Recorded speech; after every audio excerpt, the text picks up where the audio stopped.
who had a plan and implemented a plan. And that's exactly what we ended up doing. Pat Preston wasn't just a dreamer, he was a builder. The first day that he said, well, we need to get out to the football field and we need to start this process. And Pat was in the dirt every Saturday from 7 o'clock in the morning until we couldn't see, digging holes, getting volunteers. He got business people to donate equipment and labor. Staff members and community members came out and worked. Pat, I remember seeing him hauling metal bleacher parts, killing black widow spiders. Preston was laying the groundwork for a community. Pat was a visionary, and I believe when he got hired over here at Liberty High, one thing that he wanted to make sure was he was an integral part of not only the school and how it was going to be set up, but the stadium. And so Pat was hands-on out here in helping the construction of the stadium and making sure that everything was done the right way. Ron Priest, a colleague and coach, remembers Preston as someone who didn't just design plans from an office. He was on site, hands-on, making sure it was done right. Pat Preston, even though he was an administrator and obviously a professional, he was also, I would call him a blue-collar administrator, because Pat was not going to be the guy to give orders and just stand there and watch you. Pat was the guy that would get out there and actually work with you. He left a legacy. This stadium and all-weather track is his legacy. And Pat was the kind of person who paid attention to detail. When he started a project, he saw it through. On the night Liberty Stadium officially opened in September 2001, you could see how much the moment meant to him. I remember the look on his face, and he was so proud. Pat was the one that made this happen. He was the man. Unlike other schools at the time, Liberty's stadium wasn't an afterthought. I think a lot of the schools now, they're kind of building their stadium along with the rest of the school. But back then, you finished the stadium after the fact. So, but with Pat, it was very important that he would open the first varsity. The first year we had seniors, he wanted us to be able to play on this field. And that was a goal. And we achieved that goal. And it's not surprising, because that's what he did throughout his life, and whatever he did. He set goals and he finished goals. From concrete footings to electrical systems, he was there in the trenches, ensuring every inch of Liberty Stadium would stand the test of time. Right where I'm standing here, there was probably like a ditch that would be laid in conduit for the electricity. I remember the footings for these bleachers are incredible, the amount of concrete that's put in there, because they have to be able to stand up to some hurricane that if it had happened at that level, everybody would be dead anyways. But they're safe. I know for a fact they're safe. Preston, along with Christensen, established a culture of excellence, of pride, of tradition. That bar has never lowered. What Pat Preston and Karen Christensen, our original principal, what they had set up here at Liberty has been ongoing throughout the years, as far as just the legacy, the staff, just the dedication to this school, and all the sports programs that we have. I think Pat Preston set such a precedence and a high bar that it's just expected every year that this is the way Liberty does it. It all goes back to Pat Preston's commitment, from rallies to graduations. Thousands and thousands of kids have graduated out here on this field. Football games have been played, soccer games have been played. Yeah, the thousands of people that have benefited from this. Liberty was the first to have an all-weather track, hosting track meets that brought in thousands more. A vision that just kept giving. He was just a great example for me, kind of following him throughout my career. And I talked to some of the guys the other night that played football for him and stuff, and we really miss him. And he's a great man. And through it all, Pat Preston was a role model for students, coaches, and administrators alike. A leader, a builder, a mentor. Pat Preston didn't just build a stadium, he built a legacy. Well, it's a beautiful tribute to the great Pat Preston. Good evening, Patriots. principal, and privileged to Principal unveil Slayton. the plaque remembering Pat Preston and the legacy left at Liberty High School. A legacy built on the foundation of excellence that began with him quite literally in the trenches. Pat worked with his own hands, side by side with the original Liberty staff and with the support of our community to help build this very stadium. Pat was an outstanding teacher, coach, and leader, a man who led not only with words but with actions. His vision, dedication, and continued spirit shaped the spirit of Liberty High School today. Tonight, I am proud to present a plaque in the memory of Pat Preston to his wife, Patty. Ron Priest, our Assistant Principal of Administration, holds the plaque which will hang on the Liberty Bell at the north end of the stadium, watching over thousands of athletes and students who will compete, celebrate, grow, and graduate. The plaque reads as follows. In dedication to Pat, in the opening of Liberty High School in 1999, Pat Preston's countless hours of tireless work and steadfast vision led to the building of the Liberty Stadium. His hands, effort, and unwavering belief in what Liberty athletes could become laid the very foundation of this field. Through his labor and leadership, he planted the seeds of excellence that will inspire and endure for generations to come. Thank you.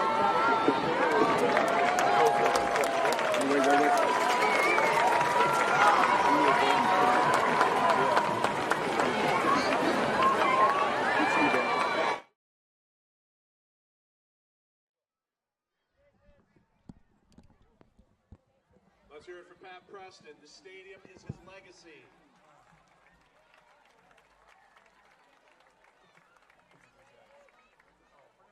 And now, please rise for our national anthem. Oh my gosh.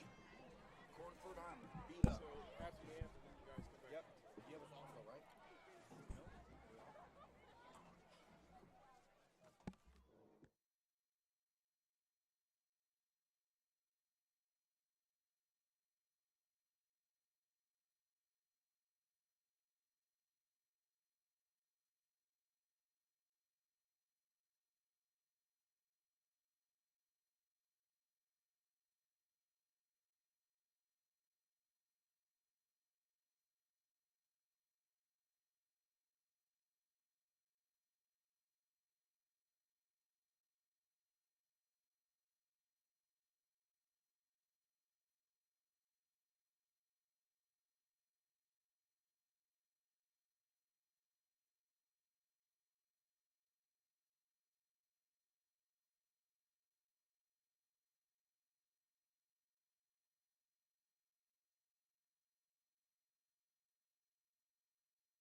Let's hear it for your marching Patriots.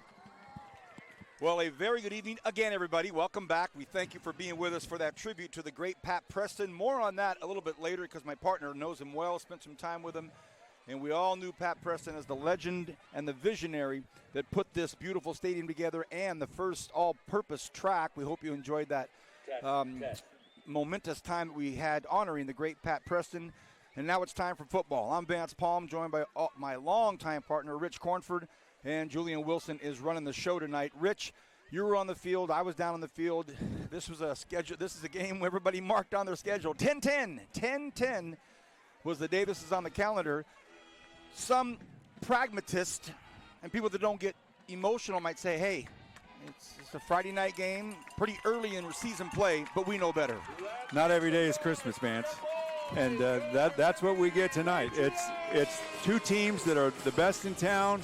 They do not like each other. They've split the last 2 times they've played each other, and they're trying to see who's king of the hill. So it's going to be another exciting one tonight. You have a chance to talk to the coaches tonight? Yes. Let's hear about it. Well, both coaches obviously a little nervous. You can't really tell Bandy's ever nervous, but I know just speaking with him and his assistants that they know that this is a big game. I think it's going to come down to a couple things. Control your emotions. Like I said, these teams don't necessarily like each other. They know that the league title runs through them, and if you get that, cheap shot out of bounds or the extra face mask penalty or whatever it is, because you're doing a little extra, it can really affect this ball game. So keeping those 15-yarders under control is going to be big. And then 2 massive offensive lines. Liberty's offensive line is huge. Frontiers is massive. Who's going to control the line of scrimmage up front is going to be key. And then, as always, winning the turnover battle. Coach Cornford, if I didn't know any better, I'd be listening to you saying, wow, man, both these teams are coming in 6-0. That's not the case. No, it's not the case. But when you look at our Central second rankings here, Clovis is number 1. All right, their 1 loss to Frontier. Right. All right, the number 2 team, Central East, they had a barn burner here just a few weeks ago that was won by Liberty. I mean, they beat Liberty, but it was a 2-point ball game, and Liberty had a chance at the end. So they've played incredibly tough schedules that makes them even hungrier to win here. So the records may not show it, but these are the 2 best teams in town. So the Patriots will have the ball first at home. Frontier will start off the second half with the football. And handshakes with the captains. These players have known each other since first grade probably. And the Liberty Patriots will be in the dark jerseys, home blue. And the Frontier Titans will be in the blue bottoms, white tops, and those blue hats. Those blue hats are nice. In the art of full disclosure, Coach Rich Cornford has a beautiful background with Frontier. Let's talk about that very, very quickly for our audience that might not know. Yeah, so I started coaching Frontier in 2008. Did that for 9 years over there. I say 5 good ones.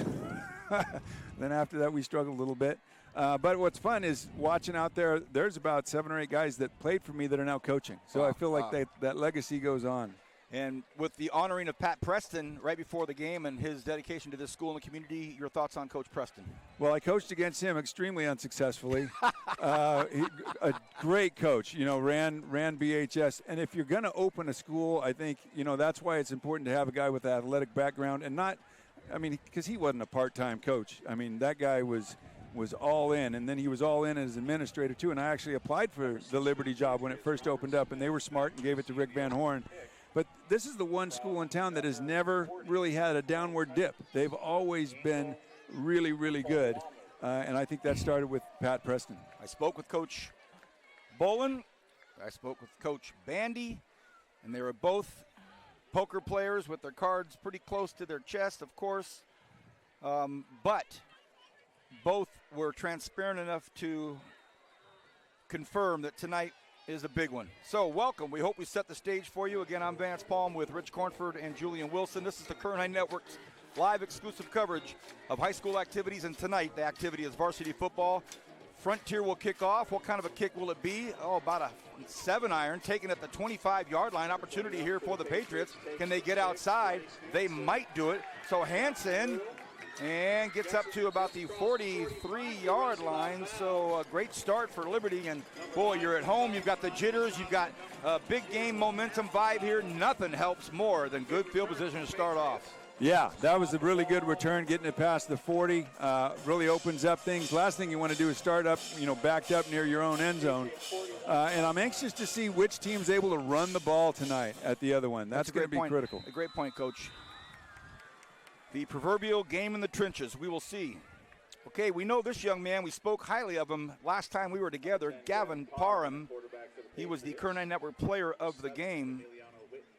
A very talented senior quarterback. In motion, Fudge Parham goes right up the middle. And how about this? A 6-yard gain at least, or maybe a 5-yard gain. Big, strong carry there. Yeah, and you'll take that every day of the week there for Liberty as a drive opener. Emiliano Witten And I would expect that these officials are going to try and keep this game called pretty tight to not let it get out of any kind of control. Parham in the shotgun. His feet are on his 41-yard line. Takes a snap. They go with it again. Frontier all over it. And Witten able to get back to the line of scrimmage, which is an accomplishment because he was hit very quickly behind the line of scrimmage. Well, and Parham's going to need to do a better job of reading that defensive end there who just flowed right down the line. That's his read. His job is to keep that ball if that guy chases the running back. So it's 3rd and 5. 3rd and 5 for the Patriots. Split down to the bottom of your screen. Irvin Callaway.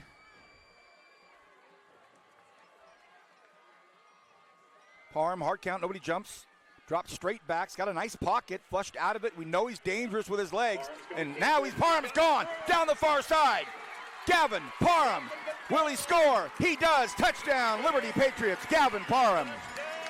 Well, we've seen those wheels before. That's a really good job. Nothing open downfield. Took his time. Good pass protection by the offensive line. And one thing that Frontier has really struggled with is getting any kind of pressure on quarterbacks this year. They've only got 2 interceptions because of that and not very many sacks. And there we saw very comfortable Gavin Parham in the pocket and then do what he does.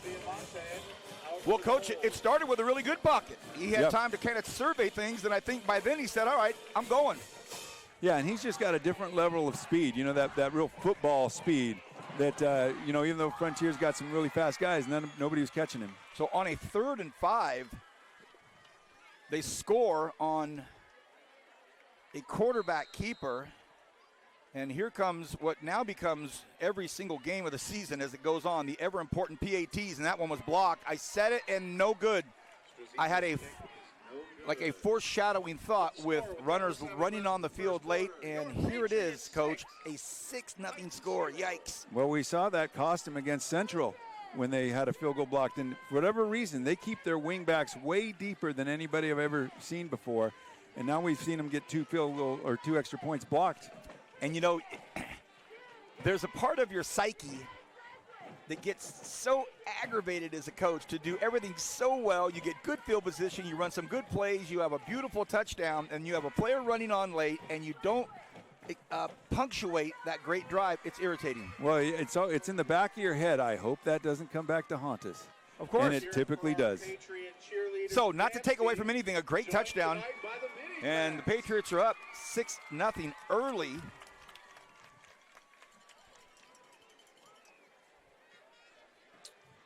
And so now we'll see what the Titans can do on offense. But, boy, shook things up here on the home stands. I mean, these stands were literally shaking.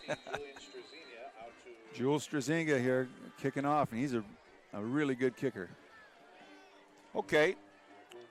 Strazinga, will he go deep or will he throw an 8-iron out there in the middle of the football field? We'll see. I think they're confident he can put the ball in the end zone. I don't know. Oh, just does, Coach. You're right. So, after a burst of explosion and power and running from Parham, the Patriots send a clear message. Hey, this is going to be a long one tonight. Yeah, this is going to be a good 4-quarter fight here. And now, we talked about Frontier's massive offensive line. L.J. Riley, 6'2", 290. Devin Clark, 6', 250. He's the small one. 6'5", 360. 6'2", 365. And then 6'3", 295 up front. 1st and 10, quarterback for the Titans. Brady Campbell takes the snap, hands off, and they burst through the line of scrimmage. Mather with the first carry, and boy, what a fantastic season he's having, Talon Mather. Yeah, again, trying to establish this running game, and Talon Mather's a pretty good one to do it with. He's averaging 6.4 yards a carry, has 523 yards coming in, 6 touchdowns rushing. So he's the guy that he's going to stir the drink. Gain of 4, they say. Campbell spreads everybody down here on the bottom of the screen on your right, the left side of the line of scrimmage. They stay on the ground again. Mather chomps up a few more yards. It'll be about 3rd and 3 here. Yeah, and when Frontier does need to throw the ball, they got a quarterback with D1 offers. They got receivers with D1 offers. And they got linemen up front protecting him with D1 offers. So kind of a nice situation to be in. Coach Bolin reminded me of that when I talked to him. He goes, Vance, we're going up against a team with 8 D1 offers. So his defense now with Bryce Hanson down here in the bottom of your screen. He's going to go one-on-one with Malcolm Watkins. No, they back it up, and now it's going to be Carter Hanson. Campbell, superstar quarterback. One of the bigger names here in the Valley. Drops straight back, takes a look, fires. The gun unloads, and it's going to be broken up. No flags anywhere, not that I see. And so some really nice coverage out there by Brandon Thrasher. Went toe-to-toe, step-to-step with Watson. Yeah, and you see right away that in that semi-passing situation, Liberty elected to just rush 3, dropped 8 into coverage, so they had safety help over the top of all these stud receivers. Surprised you they tried to go deep when they needed just 3 or 4? Well, a lot of times you take what you give them when you got a receiver out there like Kobe Watson. You're so right. Yeah, you take those shots. So right. Okay, Liberty's about to get the football back. Low punt, could take a friendly bounce, and it does, right into the hands of Thrasher. Thrasher stops for a moment, and he's brought down about the 45-yard line. Man, that thing took a nice, friendly reception bounce there. So, again, the Patriots will get it in really good field territory, and it's 1st and 10 for Liberty. What a great start for the Pats. Yeah, other than that botched extra point there, everything has gone their way so far, just like they'd want it to. You brought it up again, not me. Oh, I can't help it. I was always, every team I coached the special teams. Rich, last time you and I were together 3 weeks ago, whale of a football game. They almost pulled off the Patriots. Yeah. Okay, 1st and 10. Parham.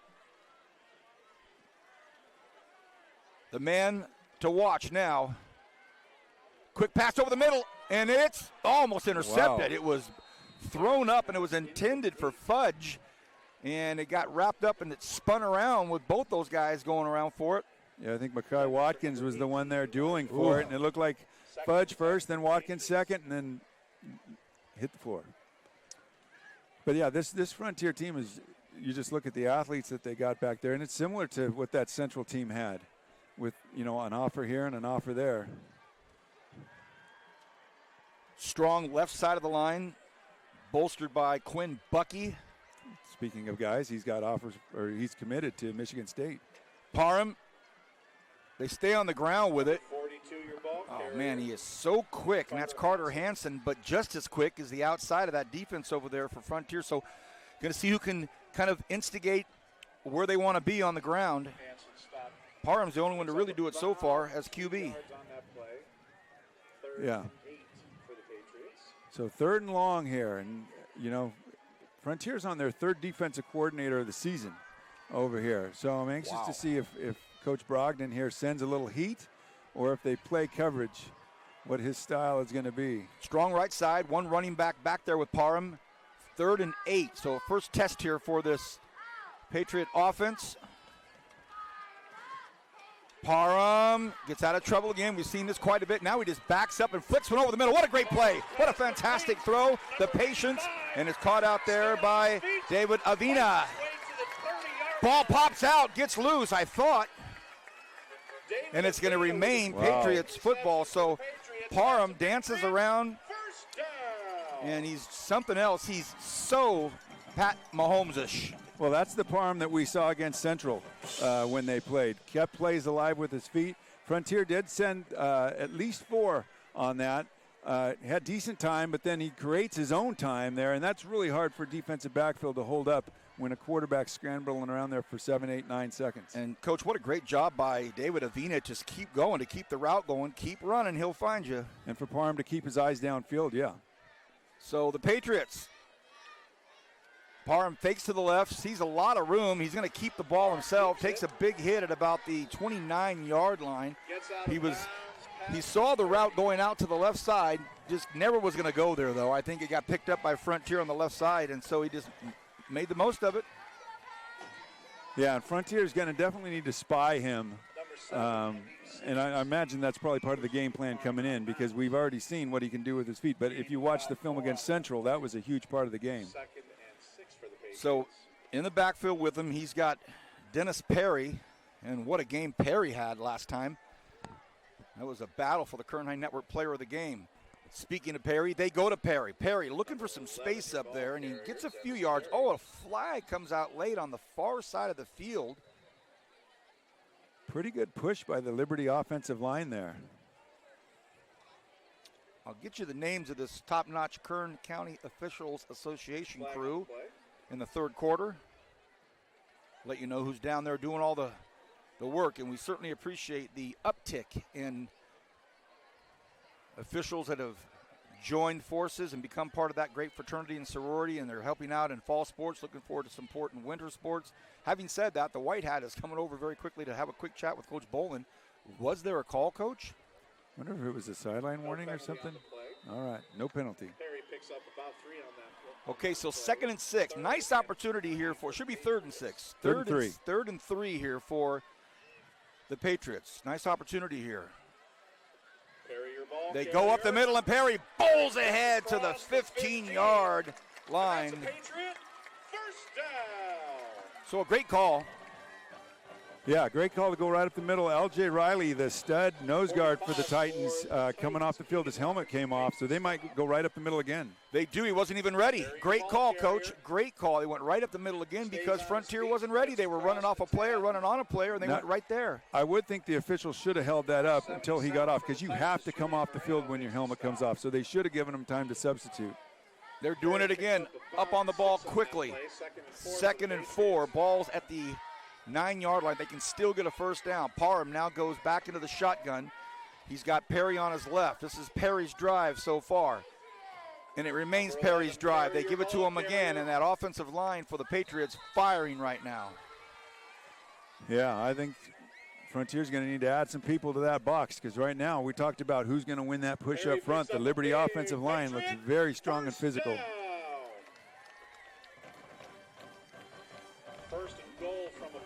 Now we'll see Liberty change their offensive formation here as they're in the red zone. Well, I say that. They come back with 2 tight ends or 2 backs in the backfield. I thought they'd add a tight end. 1st and goal from the 5. 2 backs back there with Parham. Takes the snap. Parham keeps in trouble. He's going to get gobbled up here, and he does. So nothing happening there. The spy happened. And another Frontier Titan loses his helmet. He'll have to jog off very quickly. Or will he? Are they going to let him stay on? Huh. No, he's got to go. That was a bit of a mistake there by Parham. I think that was L.J. Riley again.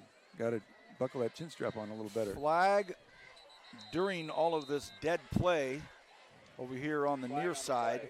So, Coach, quick question. If you're the Patriots sideline warning special teams coaches, are you making sure you're and with optimistic hope, are you making sure your field goal unit's ready to go here? Well, I think that's just the way they do it. So I don't think they're going to change it, mid-game here. But we had runners running on late. The guys coming on late for the PAT. Yeah, well, you got to wake up and tell these guys, hey, you know what happens after we score a touchdown, That's what I'm saying. That's what I'm saying. Here we go. 2nd and goal. Ball's at the 7. Parham wants to throw. Parham looks at it. Oh, he had a guy open. There it is. He flicks it to him. Is it a touchdown? Did he cross the line of scrimmage? A touchdown. What a play. I knew he was close to the line of scrimmage. He was very close. He flicked it over. The rule on that is your entire body has to be over the line of scrimmage for it to be illegal. So that's the question I have there. But the side judge was the same one that called it a touchdown. He wasn't on the line of scrimmage to really see all that much. And it looks like Liberty's going to go for 2, so maybe that's their adjustment.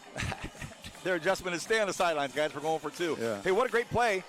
I saw the receiver break towards the end, but I thought he was too close to the line of scrimmage, just flicks it over. What a great play. So Parham tosses the TD, runs for a TD, and now they're going to try to get this thing squared up to a 14-0 score. Breaking out quickly to the far right of the screen is Corey Hunter. High snap, flags everywhere, the whistles blow, and it stops. So another unsuccessful, at least first attempt here. Well, they give no opportunity for Well, So- comparing him to Patrick Mahomes is really good, given that more modern definition. Last time we were watching him, I think I said Fran Tarkington, which aged me by about 40 years. Yeah, I got a text from some guys in their 70 saying, "Hey, man, Cornford's."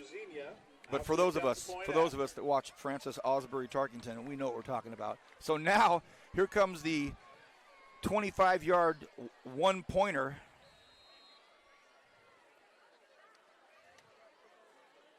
Snap, hold, kick, boom. It's up and it's good. Okay, good sign there. 13-0. We're going to take a short break here with 4:47 remaining in the first quarter. You're watching the Current Network. We'll be right back after this. Wow.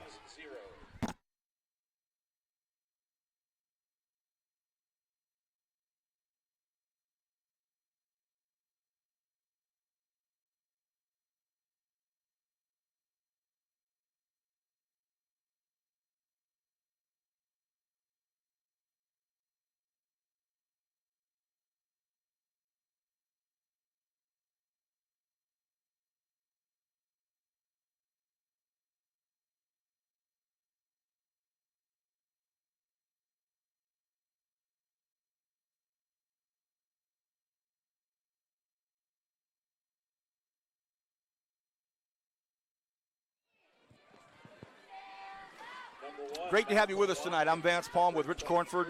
Julian Wilson is running the show. And the Patriots are up right now 13-0. And they're doing it with the arms and the legs and the decision-making of Gavin Parham.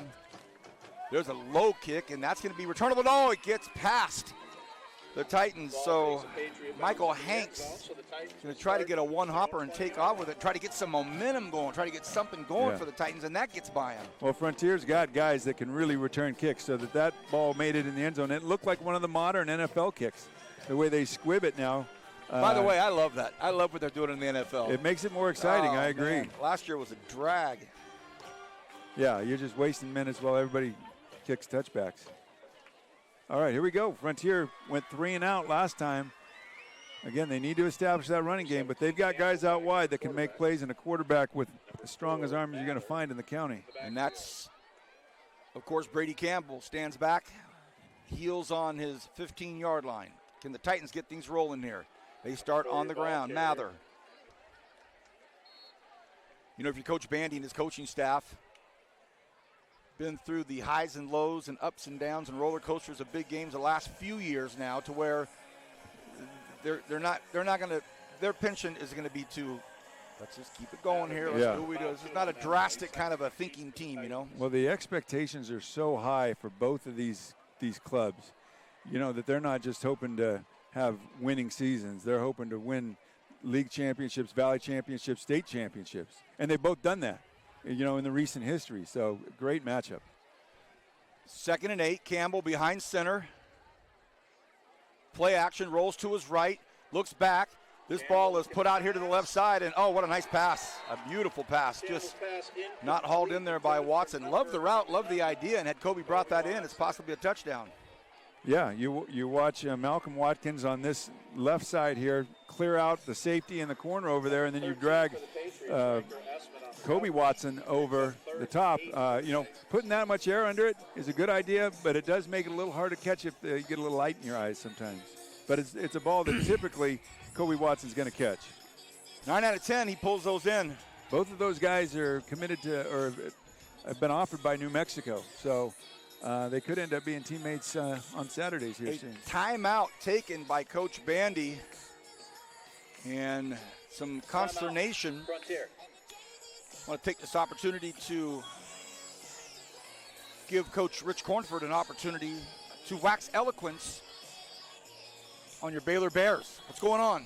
Hey, the Baylor Bears are 4-2 right now. We just won again last week.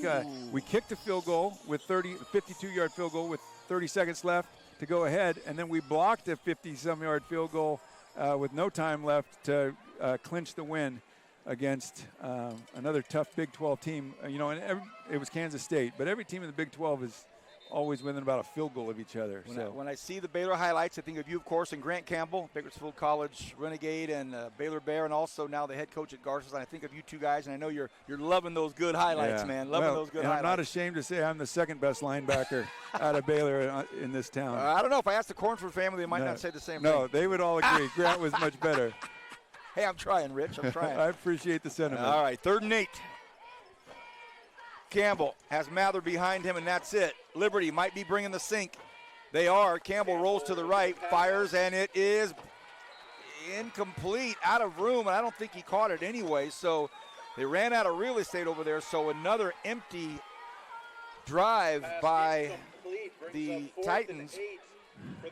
And it's obviously first quarter, a lot of time left, but boy, you get a team like Liberty who's been taking their lumps all year, and now all of a sudden they're battle tested, and that game against Central was so important because they really made a statement that they don't care who you are, how many offers you have, they're going to compete. And that reminds me, Anthony Orange, who's coaching their DBs, played for me, went to Fresno State, played in the NFL. But that dude loved to compete, and I think that's carried over to his DBs. Thrasher's back. Oh, the ball takes a Liberty bounce, a pitching wedge, and it spins back, and it's inside Frontier territory. It's going to be on the Frontier 48-yard line. So, man, when you start rolling these dice up against the curb and everything comes back nice, it's happening for Liberty. Yeah, Liberty definitely winning the field position game here in this first quarter. They've had, 55-yard fields for the first couple, now a 48-yard field for this one. 3:42. What will Coach Boland do? Try to strike quickly again, or be patient here and take what's been given to him, which is another great opportunity to chew up some clock and move down the football field with Gavin Parham at the helm. They fake the reverse. Parham throws over here to a wide open man. Oh, boy. My gosh, he was wide open. Witten had a touchdown. If that ball's on target, and all of the Frontier fans, coaches, everybody just going, you got to be kidding me. Wide open. He had Thrasher open in the post. There was a guy within 5 yards of him, though, but there was nobody on that side of the hash mark. Boy, if that thing's completed, all of a sudden. Well, you were right. They decided to go aggressive, and it almost paid off. 2nd and 10. Hansen in the backfield, right next to Parham. Hard count, and looks like one of the Titans might have jumped. So a really smart chessboard being moved around right now by the coaching staff of Liberty. Decide to go with a hard count. Yeah. Good use of the cadence after throwing incomplete on first down. Get yourself in front of the chains. 3:36 is what remains here in the first quarter. The score is 13-0. The home school Liberty Patriots, a tribute to Pat Preston before the game started, and all that he has meant to not just this school, but Bakersfield High School and the whole community. Certainly all of us love Coach Preston. 2nd and 5. Two backs back there now with Parham.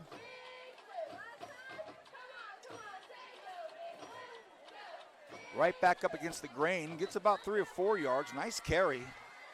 Well, those Frontier linebackers, tough to get by.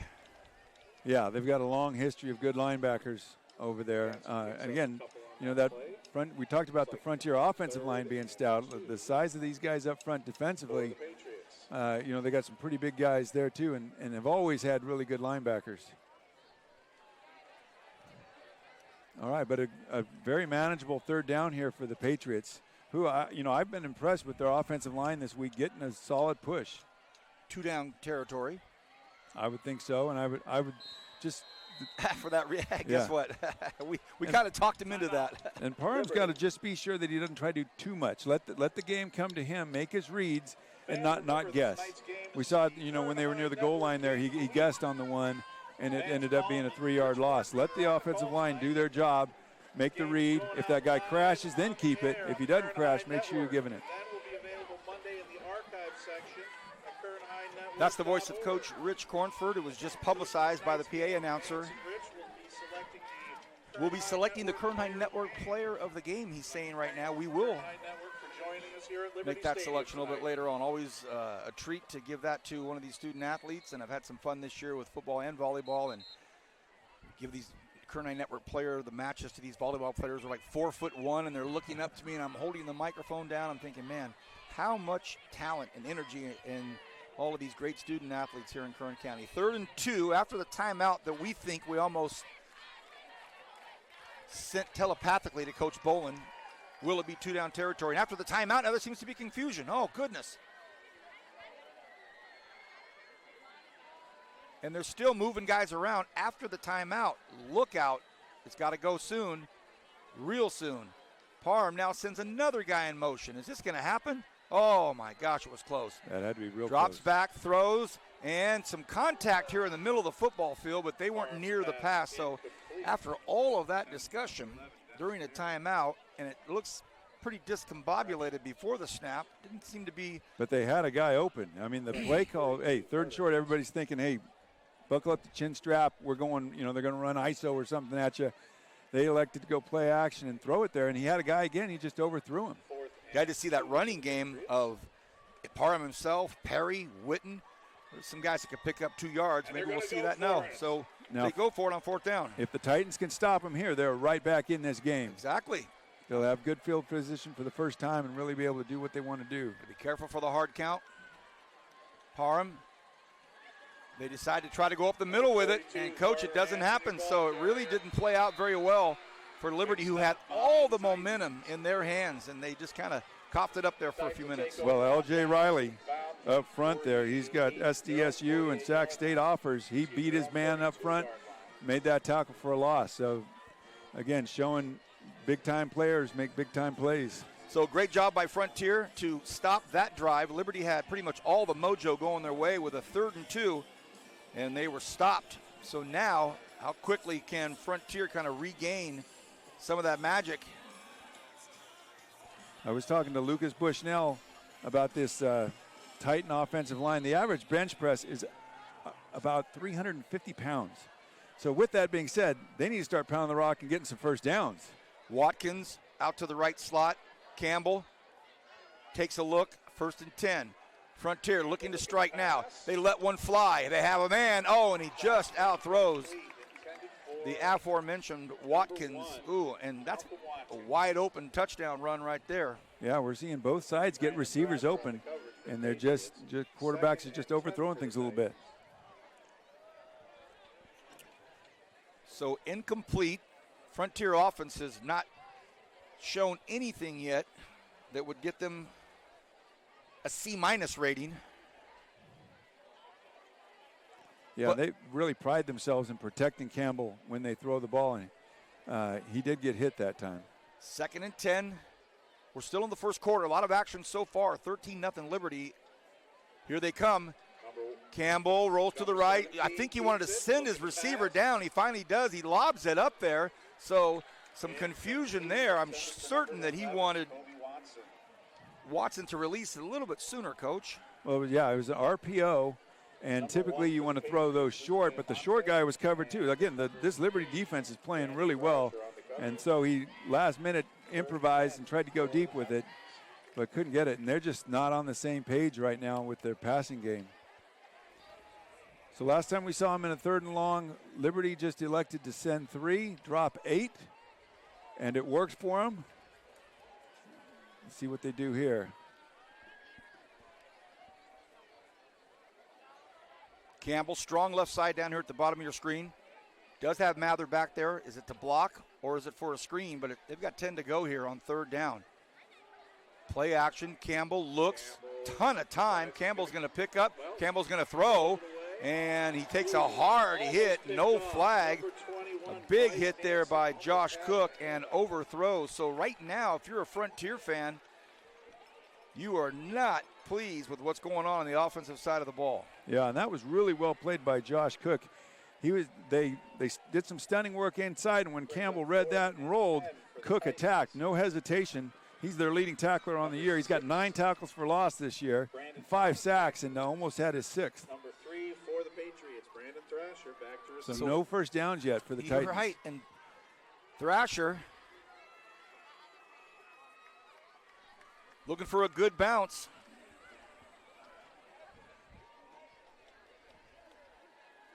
Another perfect snap. Boomer gives him an opportunity. If he catches it, he does. Oh, he fair caught it. Okay. Great job. Good snap, good punt, good fair catch. 2:19 left in the first. I'm Vance Palm with Rich Cornford and Julian Wilson. We are at Liberty High School, and perfect night for football. Great weather. Had a nice tribute to Pat Preston. And it's a packed house. I'm hearing reports that some of the fans coming in late, parking back on Brimhall. That's what I'm hearing anyway. Coach Cornford, his limousine dropped him off at the 50-yard line. He got off, waved to the fans. I'm here, everybody. Does Kia make limousines?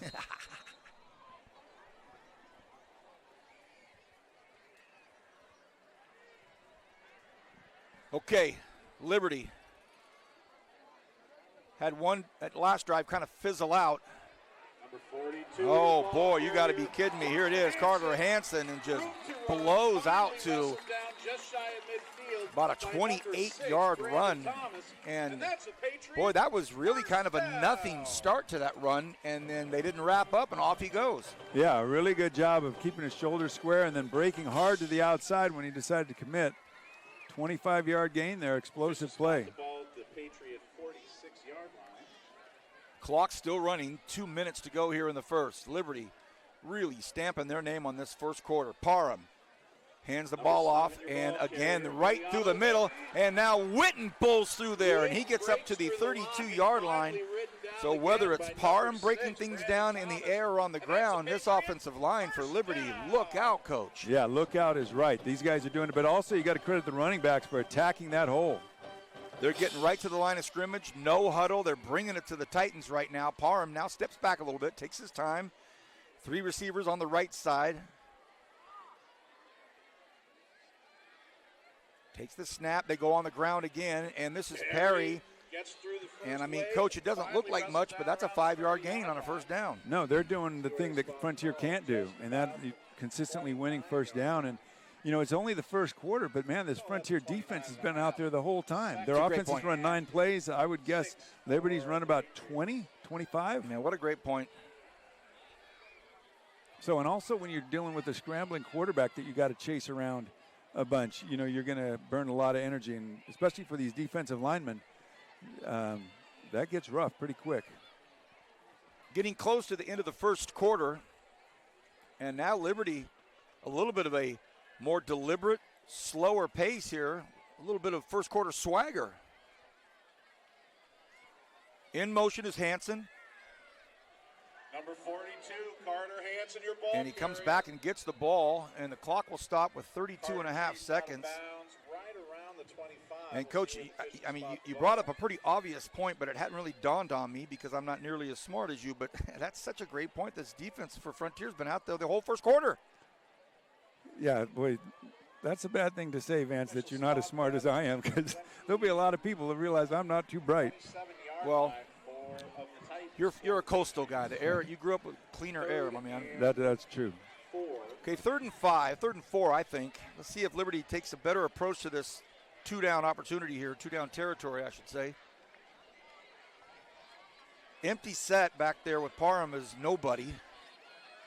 To me, that looks like a run, but they are going to bring in Fudge right here close to him. Quickly throws out here to Fudge. Fudge needs a couple yards. Does he get it? I don't know. Oh, he does. So great play, smart play. So Fudge goes out of bounds and runs right by our media colleague, Trevor Horn. Almost ran Trevor over. Well, in the previous drive, Liberty stalled after getting into a 3rd and 2. Right. They took a deep shot and then couldn't run it. So good adjustment here by Coach Bolin and his crew. Under 30 seconds to go here in this first quarter. And now you see just they go from hurry up to slow down. And Witten in the backfield with Parham. Boy, the offensive weapons for this Liberty team. And Parham decides to keep it and gets wrapped up pretty quickly there. And I believe that will take us out of the first quarter. 13-0, a big-time hello to everybody by this Liberty football team tonight. And the Frontier Titans are going to take this time out to regroup. You're listening and watching the Curran High Network. I'm Vance Palm, Rich Cornford, and Julian. We'll be back right after this second quarter. Great football game here.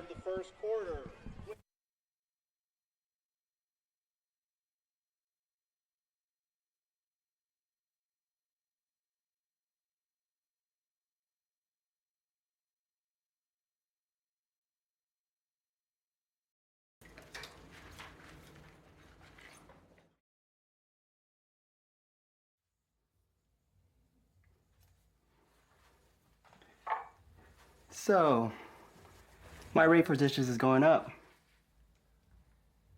with inflation. Oh, is it? Blame the economy.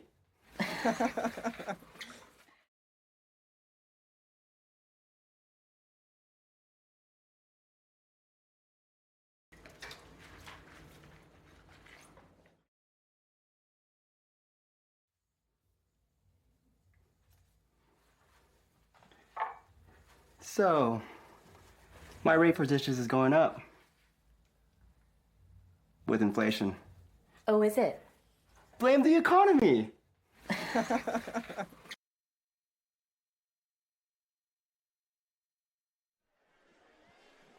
Okay, start of the second quarter. And it's a 2nd and 9 down here in front of us. Parham hands the ball. That's going to be a touchdown. Emiliano Witten, Liberty. Great ball fake. Boom. Yeah, great job. Great read again. Trust your reads there, and trust your Liberty offensive line, who is definitely winning the game in the trenches right now. Hats off to these boys. And you know, we talked about Frontier's played a tough schedule, but nobody has took them to the woodshed like Liberty has in this first, 12 minutes and 7 seconds of play. Zenia. Snap, hold, kick, and that's good. Strozenia knocks it through. You know, Coach, 3 weeks ago when we saw Liberty almost get that win, during the quarter breaks and after the game, we were kind of cleaning up and walking down saying they're starting to put it together here. The next week, they get their first win, but they almost lost it to Independence. So they learned how to hang on at the very end. So it was another lesson in this journey they're on this year, but they got a win against a tough Independence team, and then they have a bye. So things just really might be falling in place perfectly. Yeah, and what they've tended to do is play to the level of their competition. And, that's a dangerous thing as a coach. Tonight, Frontier's great competition, but Liberty is playing Liberty football. Liberty crowd packed, absolutely jam-packed here. Frontier jam-packed, but they're bumming out right now. Yeah, they have not had a single thing to cheer about except maybe a missed extra point. It sounds funny, but I know you're not even joking. That just came out funny. All right. Frontier guys trying to get a run back. Will that be it? Nope. Again, it's into the end zone, so no chance. So can Brady Campbell and company come out and make something happen here? Yeah, they've tried to establish the run on first down. They tried to throw on first down, and really so far nothing has worked for them. And again, I think more than anything, it's been great defense by Liberty. Again, we talked to Chad Provençal, a stud linebacker who played for Preston at Bakersfield High, but also coached here at Liberty and had some great linebackers, and that linebacker tradition has continued to this day. Campbell, 15-yard line. Everything sets up for a heroic comeback for Frontier, and it's only the second quarter. Number 1, Watkins, your ball Watkins, no, it's number 5. That's Walker. Finally wrestled down by number 9 for the Patriots, Max Bolin. Max Bolin on the tackle there, cleaning things up. But the best play Frontiers had, and their first down. Adrian Walker was the ball carrier. Watkins still picks up the first. So Jared Snyder and Lucas Bushnell both work with this offensive line. Snyder was a state All-American in wrestling, and Bushnell was one of the best offensive linemen I've ever coached. And I know that they're getting in these guys' ears. And as a lineman, you got to hear it. Hey, we depend on you guys up front. Riley and now Watson together go to the left side. They get set. Campbell takes the snap. They stay on the ground again. And it is Walker again. And it's some positive signs here. Picking up 4 there, 4.5. But we do have one offensive lineman heading off the field for there. Wade Cobbs, right tackle, 6'6", 360. Wade Cobbs, the 4th. So then they bring in L.J. Riley, the stud defender, and he's 6'2", 290. So they're putting in the small guy now.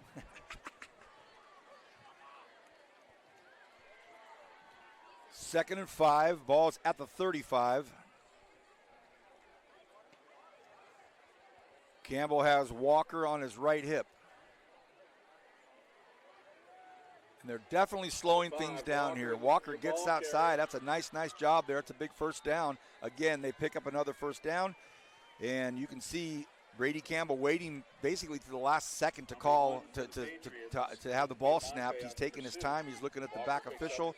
They're trying to slow this thing down, keep their defense off the field for a while, Coach. Yeah, and this is the start of a good-looking drive, and I think Frontier decided, hey, let's just go back to basics, lean on these offensive linemen. We've got a really good running game. Let's do it and force our will on them.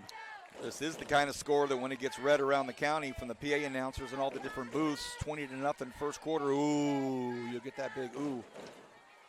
Oh, confusion there. Ball popped out of Campbell's hands. He had to pull it back in. There was some confusion.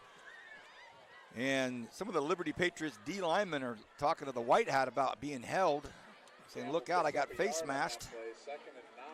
So a twirly, unsuccessful play action, RPO, and had Campbell lunging for the ball for a second, almost lost it. Yeah, he did a good job to get back to the line of scrimmage.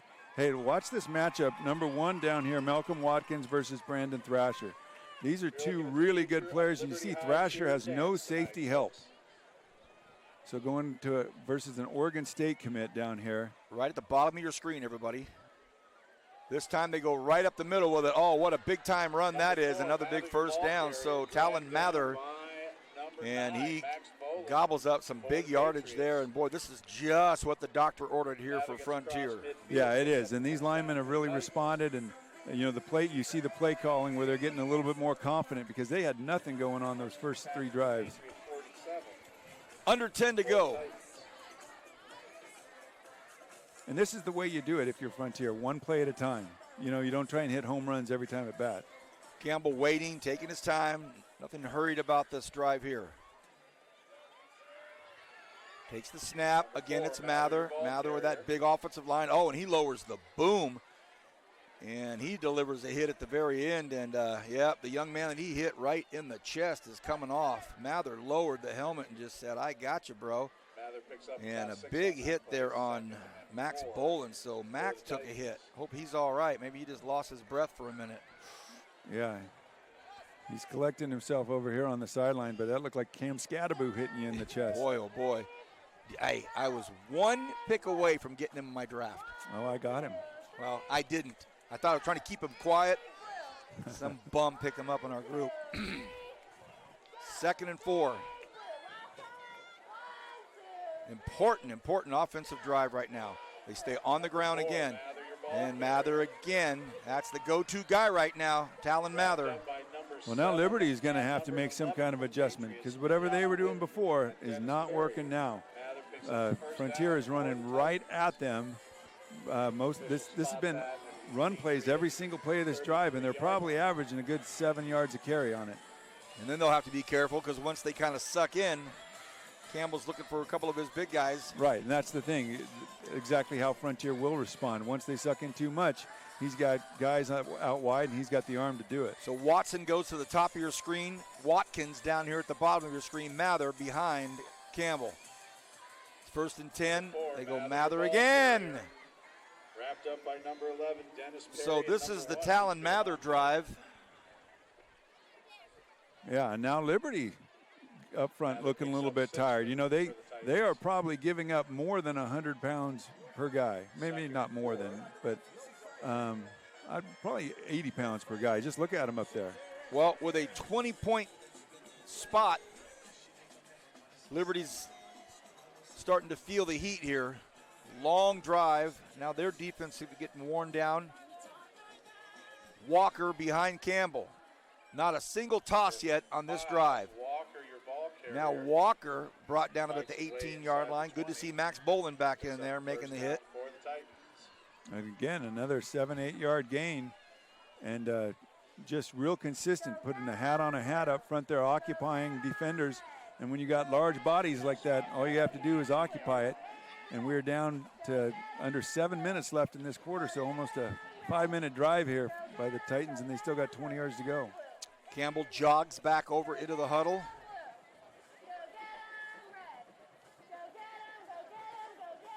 What's the mindset inside those 16, 17, 8-year-old student athletes down there? Well, if you're the Titans, you're thinking, let's just keep pounding them up front. And if you're Liberty, you're kind of hoping for a bad snap. Strong right side. They hand the ball off to Walker, and he takes advantage of that strong right side. Really well done by that Frontier offensive front. Yeah, good saving tackle there by Luke Biamonte, returning all-league guy. He's been out since week 1, so having him back sure paid off on that play. You're right, Coach. Walker picks up about. But again, it's the same verse. You know, here we go, 2nd and 2, and this totally different looking Frontier team than we saw the entire first quarter. Mather on the right hip of Campbell. Hasn't been a throw this entire drive. Waiting to the very last second. Uh-oh, this time they're all over it, and they finally said, all right, do it again. And he did. Blake Tackett. Yeah, you know, one of the things that Frontier has done different here, they put number 57, Devin Clark, into the backfield using that fullback action, and until that play, it had been working like a charm. 3rd and 6 now. Now, if you're Frontier, hey, that's 2 run plays, right, to get that? Or do you put the ball in the air on 3rd and 6? Every play but that last one has been successful for him on this drive. All right, so now you've got an interesting set here. You've got Jordan Gray in the slot on the left side, Mather on the right hip of Campbell. Campbell looks to throw, fires it off to the corner, throws it off to his talented, oh, there's flags. There's flags. Touchdown is called, flag is thrown. We'll see what it means. But the same official that threw the flag also raised the touchdown hands. So you can deduce that, yes, it was pass interference, but it was also caught for a touchdown. Well, and Kobe Watson out there, he's just such a mismatch. And it seems like the last 5 years, Frontiers had giant receivers out there that they just, they can throw those jump balls up to, and instead of 50-50 balls, they're 80-20 balls. So touchdown by Watkins. A patient drive, a long drive. Pass interference. Defense. That will be enforced on the succeeding kickoff. Touchdown. The only pass thrown in that entire drive was for a touchdown. Yeah, that's a great job by Campbell to put that ball up high where he knows he's got a guy that can go get it. Braden Boozer to come in. Important PAT. Snap, hold, kick, and it's good. Boozer's kick is good. We'll take a super short break and be back here in the second quarter. Frontier starting to march back in this thing, 20-7. Back right after this.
Nice football game here.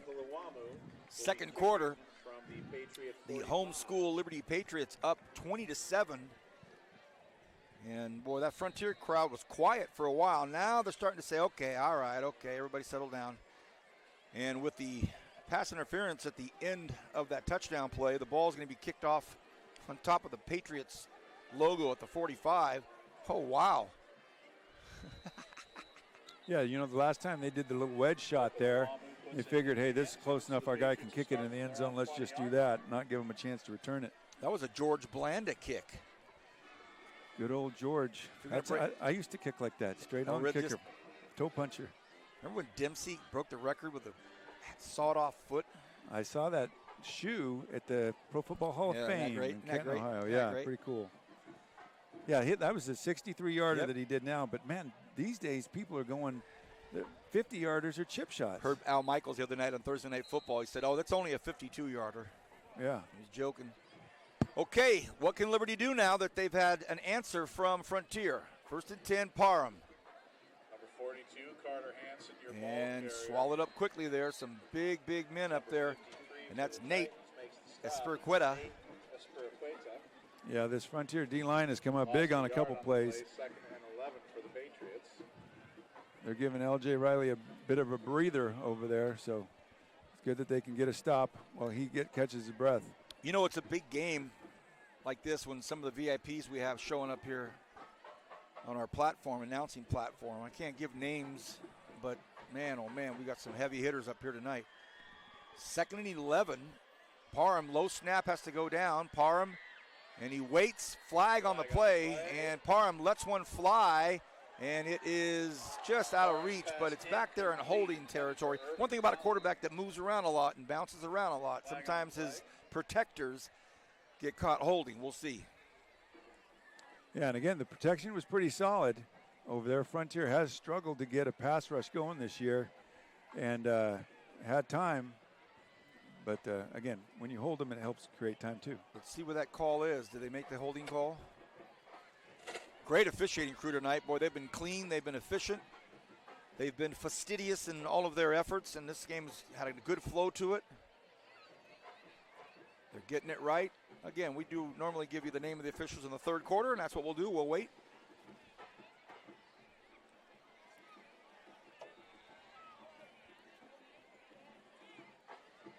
Some big games going on tonight. We had our In the Huddle at Ridgeview High School today, Coach, and that's a big one over there tonight. Independence at Ridgeview, and our man Kenny Calvin on the call over there for the Kern High Network. And tell you what, Coach Clonch and those guys that we had as guests, they were pretty intense. They were ready for this game tonight with Independence and Coach Goal and his Falcons. It's a nice one over there. Yeah, that's a really underrated rivalry. Sure is. And forever, in the Manning era, Ridgeview owned Independence. And now lately, Independence is starting to finally hold their own. The notable receiver downfield on the offense. That penalty is declined. We also have holding on the offense.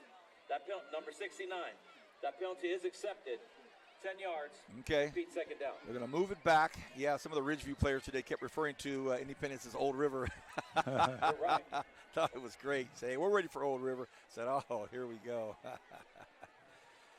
Well, a holding call on Liberty, so the momentum dial has been switched completely over to the Titans right now, and with 4:19 remaining in the half, Liberty's going backwards, and one thing they did not plan on doing was giving this football back to a hungry Frontier squad that's found the end zone again. Strange things are afoot with the chains here. Now they're going.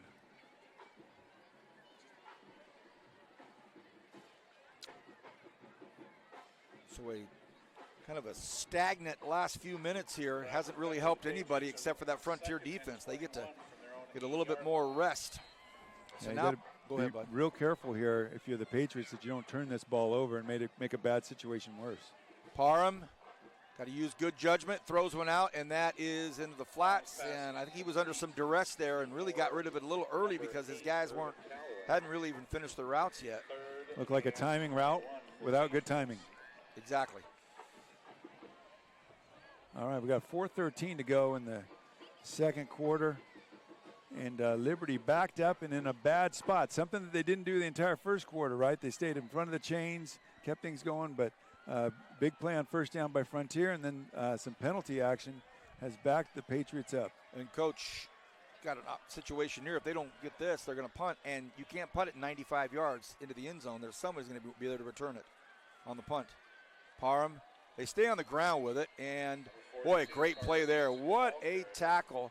And that is jersey number 6 over there for Frontier, and that's Brandon Thomas. That's a big tackle because of the fact that you put the ball in somebody's hands like Carter Hansen. If he breaks free, you never know what happened. Great tackle. Yeah, great tackle. And again, both sides We talked about the intensity of this matchup and wondering if tempers were going to flare. Nobody's got a 15-yarder on them, and I think that's a good testament to the coaches, the officials, and the players. So now, as we just talked about, Malcolm Watkins stands inside the 50. So now, unless they try to boot it away from him, he's looking for something to return. He's a 10-7 100-meter guy, so you do not want to let him catch this thing with any kind of comfort zone around him. He wants to get it to the end zone, Coach. Fair catch. Yeah, that's a good kick. Got plenty of air under it, good coverage. But, Coach, 3:17 left here in the half. You're talking about a Frontier team. They've got one thing on their mind, and that's it. And they're not, they might even strike early. Yeah, and I believe they've got 2 timeouts left. So they can really run their offense. They don't have to think that, don't have to get into a 2-minute mode, though I would try to be a little quicker in and out of the huddle than they've been. You're right. They can still run the ball behind this giant offensive line that's really started to impose its will. Watson, bottom of your screen. Mather behind Campbell. Number 4, Mather, your ball carrier. Another couple of yards, 3 yards, maybe. Now, the second down call will be telling. They ran it on first down, picked up a couple. Do they get impatient or do they stay patient, keep it on the ground here? Again, it is tempting when you got receivers the caliber of Frontiers to take shots. But, hey, these DBs are really good for Liberty. Yeah, you've got a nice matchup here with Carter Hansen on Watson here right below us. With safety help over the top. 2nd and 8. Campbell. Mather, your ball carrier. Mather, again, busts through and delivers another big hit and picks up a first down. Number 9, Max Bowman. He is so tough to bring down. I've got to think the Frontier had the option in there with Campbell to have a run or a pass. And when they saw the defense, they got safeties over the top of the receivers. Hey, you want to run against something like that. Don't want to throw into it. So good call there by the Titans. 1st and 10. 2 minutes, 10 seconds and counting. Now they're getting more man coverage here.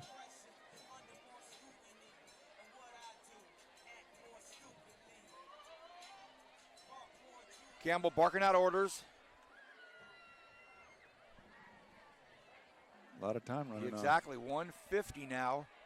Campbell looks to his right, goes to his man, throws it up there, and there's a lot of traffic down there. They throw the flag. It was almost caught, so there were 2 Patriots there, 3 Patriots there. It really looked like equal business was being shared over there, but you know how these calls go. 95% of the time it's going to be called on the defense. And that's really almost impossible to stop him in that situation without being a little bit physical back, because he's clearly using his hands as well. Coach Bolin wants an explanation from the official. The official that made the call was down here on the sideline, so he had the view from down here, a little bit far away, but definitely had the call. But Watson, such a target that 3 Patriots. During the play, pass interference, defense. That is enforced half the distance to the goal. Remains first down. All right, minute 43 now, 2 timeouts. They've got all the cards now. You don't want to score too early. Just kind of pace yourself and open up the playbook a little bit. Now it's Watkins down here on the far side and Watson way up top on the left. They're coming at Number 4, Mather, your ball carrier. Campbell, but they hand the ball off to Mather, so a nice play there, a good play call there. Yeah, good eyes there, Vance, seeing that the Patriots blitzed both inside linebackers. Ended up being a good, solid run blitz, holding them up at the line. Campbell goes all the way to the Titan sideline to get the play call. Again, they don't have to be in a hurry. Their pace is working out solid here. 1:13 and counting. Ball's on the far hash. Now again, you've got Watson down here on the right side of your screen. They stay with Mather. Oh, a big hit. Nice job there. A big hit and a good hit, and I believe that was 13 for the Patriots. Riker Essman was one of them, and then, of course, Ronan Davis in there as well. So now it's a timeout called by the Titans, and that was a big defensive play for every reason. And one of them being it's now 3rd down and 8. Had that been a successful run, could have been 3rd and 1 left, but it wasn't. Right, big time stop by the Liberty defense there. Now this puts Frontier into a somewhat predictable passing situation. And again, how are they going to deal with the matchups? I imagine that they're going to rush 3 and drop 8 and try and make sure they have safety help on any of those fade routes that they might try to run to Kobe Watson. For all the VIPs coming up here, nobody's brought any tacos. Man, isn't that like the unwritten rule? If you're a VIP, you show up with ribs or tacos or I've had it. Things aren't the way they used to be. Yeah, you're right, Coach. You're right. Okay, 3rd and 8. 53.7 seconds remain. The ball is on the far hash alongside the Frontier sidelines. Now Frontier came on the field. There's a little confusion as to who's supposed to be on the field. So Devin Clark already ran off. And now Watson, oh goodness, they look a little bit disheveled here after the timeout. So now a timeout, well, that's going to help Frontier actually. Yeah. Frontier's going to be able to get their stud back on the field here. Coach Boland wants to talk to the official about something, but yeah, now they get a chance to kind of regroup. Wow. They did have 12 guys on the field, maybe even 13 guys on the field initially coming off of their sideline, and that's tough as a defense when you're trying to match up your personnel. Do we go nickel? Do we go dime? Do we go base? And they got 13 guys out there. Very interesting situation there. Timeout gets called, the original timeout, Coach Bandy, so he can kind of get a play together. Then they come out of the timeout off the sidelines, too many guys, and the one that runs off is their superstar receiver. So now we're thinking Liberty's got an edge, but then Liberty calls the timeout. Yeah, I just don't think they had the right personnel out there. But, yeah, I think I would have kept it in my pocket because last guy I want to see out there is Kobe Watson. If he's on the sideline, I feel like that's doing me a favor. And he's still on the sideline. Okay, 3rd and 8. Taylor on the far right side. Watkins in the slot there. Campbell's got Mather on his left side. Big play here, a couple of big plays. This is the first of them. Reverse, Campbell's out there to block. Campbell lays a block, and how about it, the touchdown. The quarterback with the big block, and Watkins with the Frontier touchdown. What a play call. Yeah, they went unbalanced to the right, which is why they wanted that special personnel grouping in there, and then ran a reverse back to the left as Liberty overcommitted to the unbalanced side. Heck of a play call there by Coach Bandy and his staff. What a touchdown, 20-13, and now Number 37. These PATs that we talk about all year long. This is a big one. Boozer, go ahead, bud. I was going to say, as much as Liberty dominated that first quarter, Frontier has dominated the second quarter here. You're right, a tale of two quarters. The snap, the hold, the block! Wow, what a play by Ronan Davis. So it remains a 7-point differential, 2 blown PATs here. Man, some great storylines here, some great storylines. And with 45 seconds left, we've already seen Frontier not kick the ball deep and Liberty get a good return off of it. If they can get this ball out to about the 40-yard line again, there'll be about 40 seconds left. With the timeout, they got a chance with their kicking game to get in field goal range. All right, at halftime, as we always do, we will be featuring the great Liberty Marching Band and Color Guard. And then we also are going to be blessed with a halftime interview with the voice of Memorial Stadium will be our halftime guest, the voice of Panorama, the voice of the Frontier Titans, and last night, the Golden Tones of emceeing and Master of Ceremonies for the Bakersfield College Hall of Fame, Athletics Hall of Fame. Tom Myers, our guest. We're going to talk BC football. We're going to get his reaction as the voice of the Titans, what he thought the first quarter was all about. But that's coming up a little bit later at halftime. We're going to first take a look. And just like you said, Coach, taking up the 20-yard line. Uh-oh. Oh, goodness, almost broke free. So to your point, with 40.8 seconds, Liberty gets the ball at the 42-yard line. The seer, Rich Cornford. Sometimes I feel like I know what I'm talking about. Hey, my man.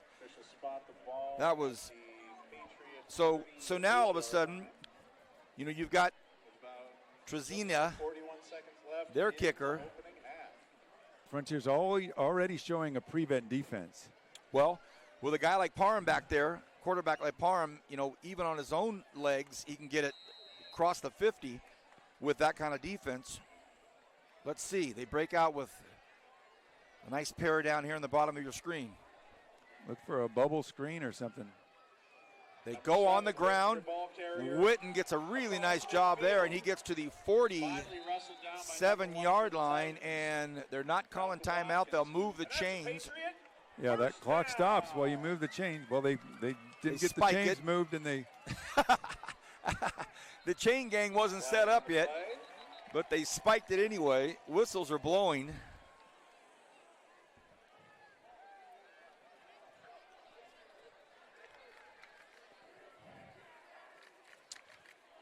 No flag. They call it off. So, again, we're going to have a portion of halftime covering the Liberty Marching Band and Color Guard. And they're awesome. So we're going to give them a good chunk of time, and then we'll bring in Tom Myers for a great interview with the voice.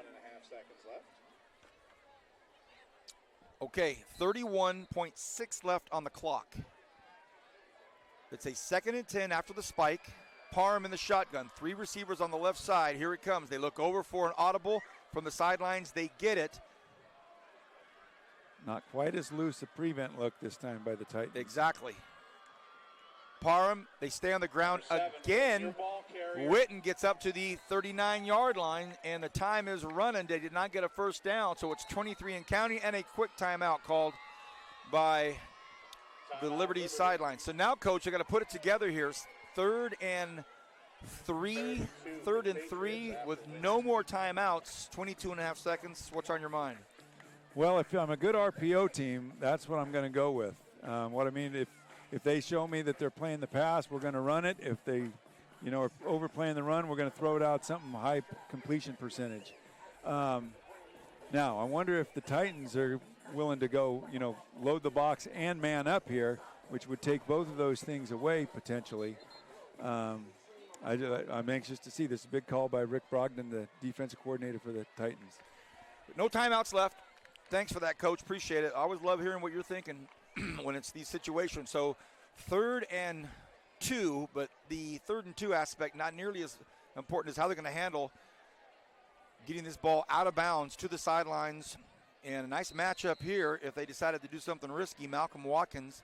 So Parham stands at the 45-yard line of Frontier. End of the first half here. Parham throws, and it's a nice play. Does he get out of bounds, though? Does he? They're going to say, no, he doesn't. The clock is still going. Well, I thought he got the first down. I thought he got the first. They should have moved the sticks. Oh, wait. Well, did he get the first down or not? Well, the officials are in confusion. Well, the ball is a first down. It's a crap. First down. Hold on. Yeah, it's a first down. So the clock was really messed up. The clock is still going. It was a first down, so they should have stopped the clock for the first down. Ay. So, Coach, they're going to have to get the clock moved back up. So the issue was he didn't get out of bounds on the play, and that's why the side judge rolled his hands there. But he did get a first down on the play, which the head linesman down here was trying to make that point too. And now they need to put more time back on the clock. They've got, which is the back judge's job. So they really got to work together here to get it straightened out. And so are they kicking a field goal? But the clock should be put back to at least 12 seconds because it ran off a bunch. Yeah. When all this started going haywire, it was about 12 seconds, I believe, right around there. Yeah, there was a lot of time that ran off. Wow. So you see a second because Parham spiked it, even though he spiked it, knowing it was first down there, so no field goal attempt. Craziness here at the end of the second. Well, with 6.4 seconds, you could hit a quick out route over here the way Frontier's playing and probably get in field goal range. And so timeout taken by Frontier. Coach Bandy wants to talk it over. I wonder if that gives Coach Boland an opportunity to say, hey, let's kick a field goal. Well, you might have the leg for it to be about a 53-yarder here. I'd feel a whole lot more comfortable with 6 or 7 more yards.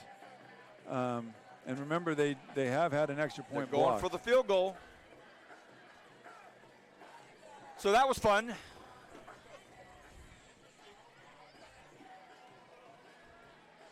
Yeah, I think when you look back at the tape there, you're going to see that right. There was some confusion there. So to your point, they picked up the first down, but he wasn't out of bounds. So that side judge is like, hey, you got to keep the clock rolling. But this other judge is like, hey, they got the first. Got to stop it to move the chains. In the meantime, Parham spikes it, knowing they got the first down. So how about this? A 52-yarder. 52-yarder. So Trezenia to put a stamp on this first half. The snap, the hold, the kick. Trezenia, and it's short. up, and it's short. Trezenia's kick is just a little short. The clock never started, so it's still at 6.4. The clock never started.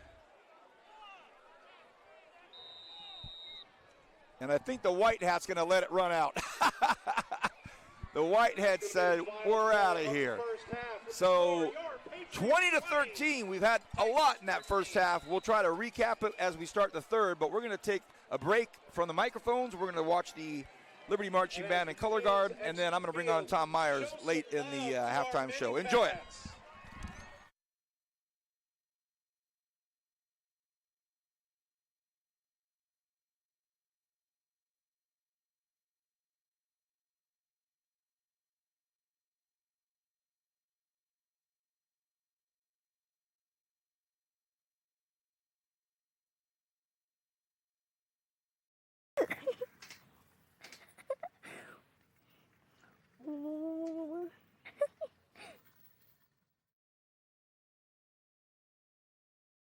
Hey, Dad!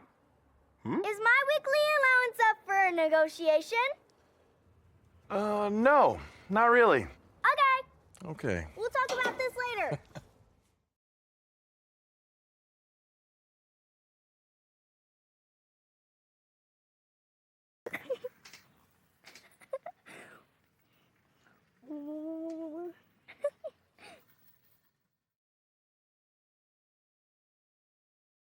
Hey, Dad! Is my weekly allowance up for a negotiation? No, not really. Okay. Okay. We'll talk about this later.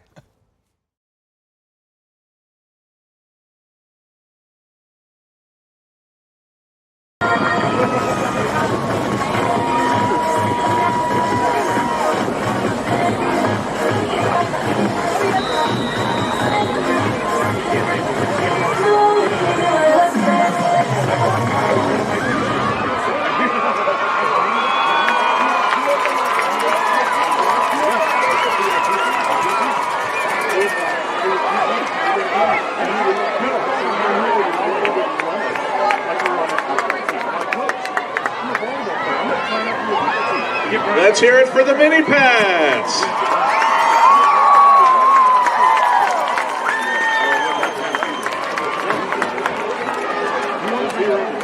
Ladies and gentlemen, now entering the field for your halftime entertainment, please welcome the Liberty High School Band, Drumline, and Color Guard.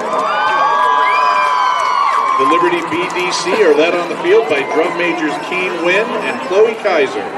Percussion captains Mateo Vasquez and Bradley Adams. Color Guard captains Seth Harlan, Emma Stratton, and Leah Madden. Tonight, the Liberty BDC presents their 2025 field production, Beacons. When we encounter the storms of life, we can either hide behind the rocks and let the storm pass, or we can face that storm head on and become a beacon of hope for others to see.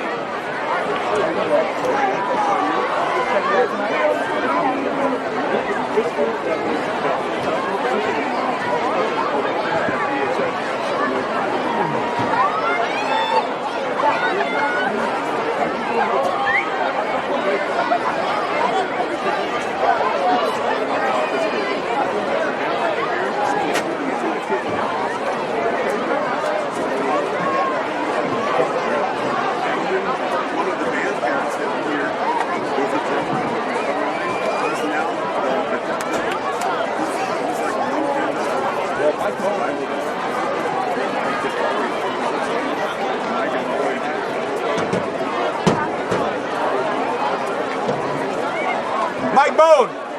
Mike Bone.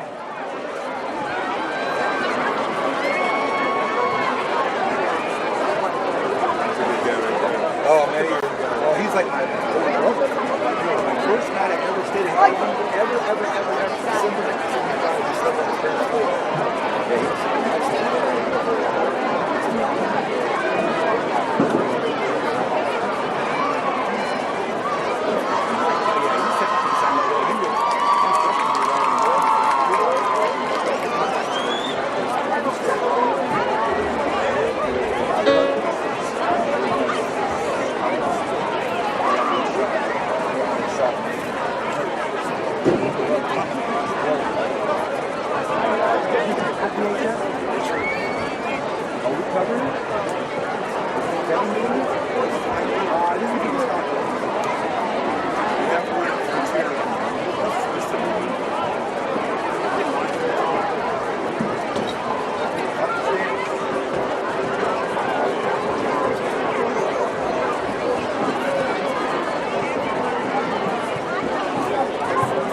Drum majors Chloe Kaiser and Keen Wynn.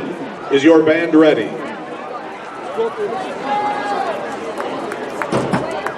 You may take the field for your halftime performance.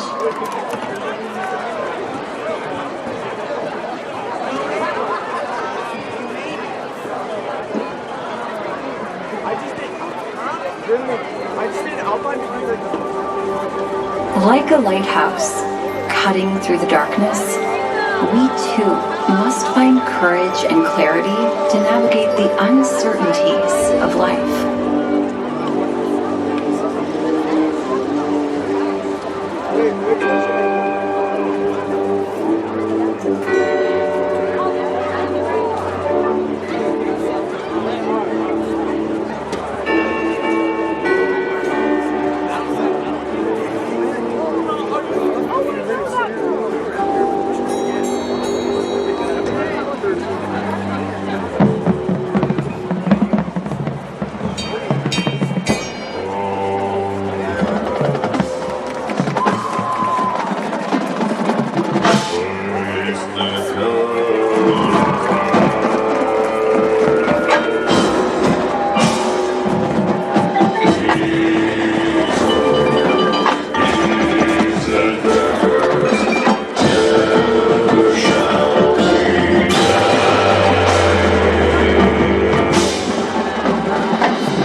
Around us.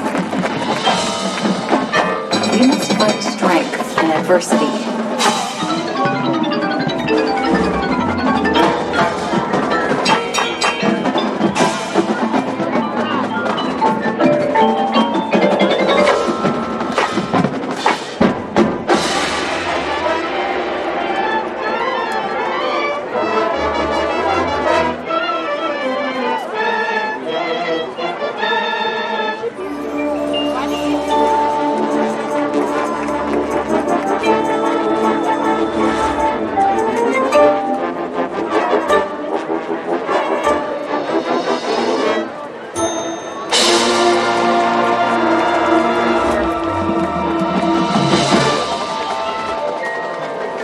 In the face of storms, we must be resilient.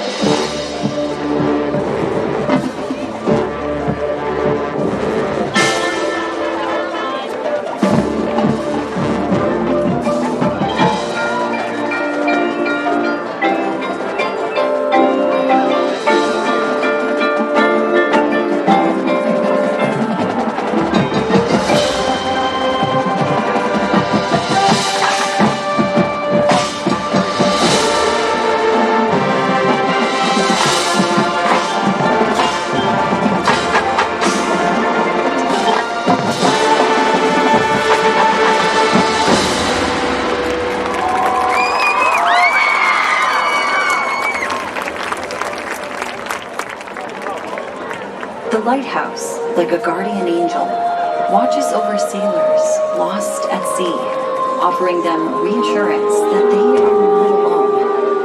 It stands tall and proud, a faithful beacon amidst the ever-changing tides of life.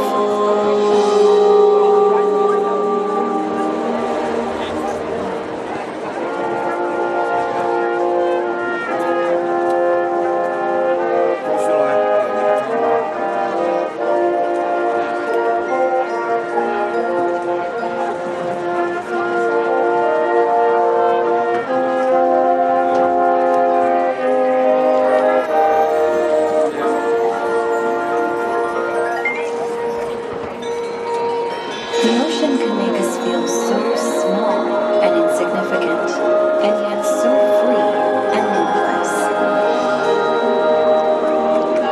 The lighthouse reminds us that, even in despair, there is always hope. Its light cuts through the darkness, no matter how lost we may feel. There is always a beacon guiding us back home.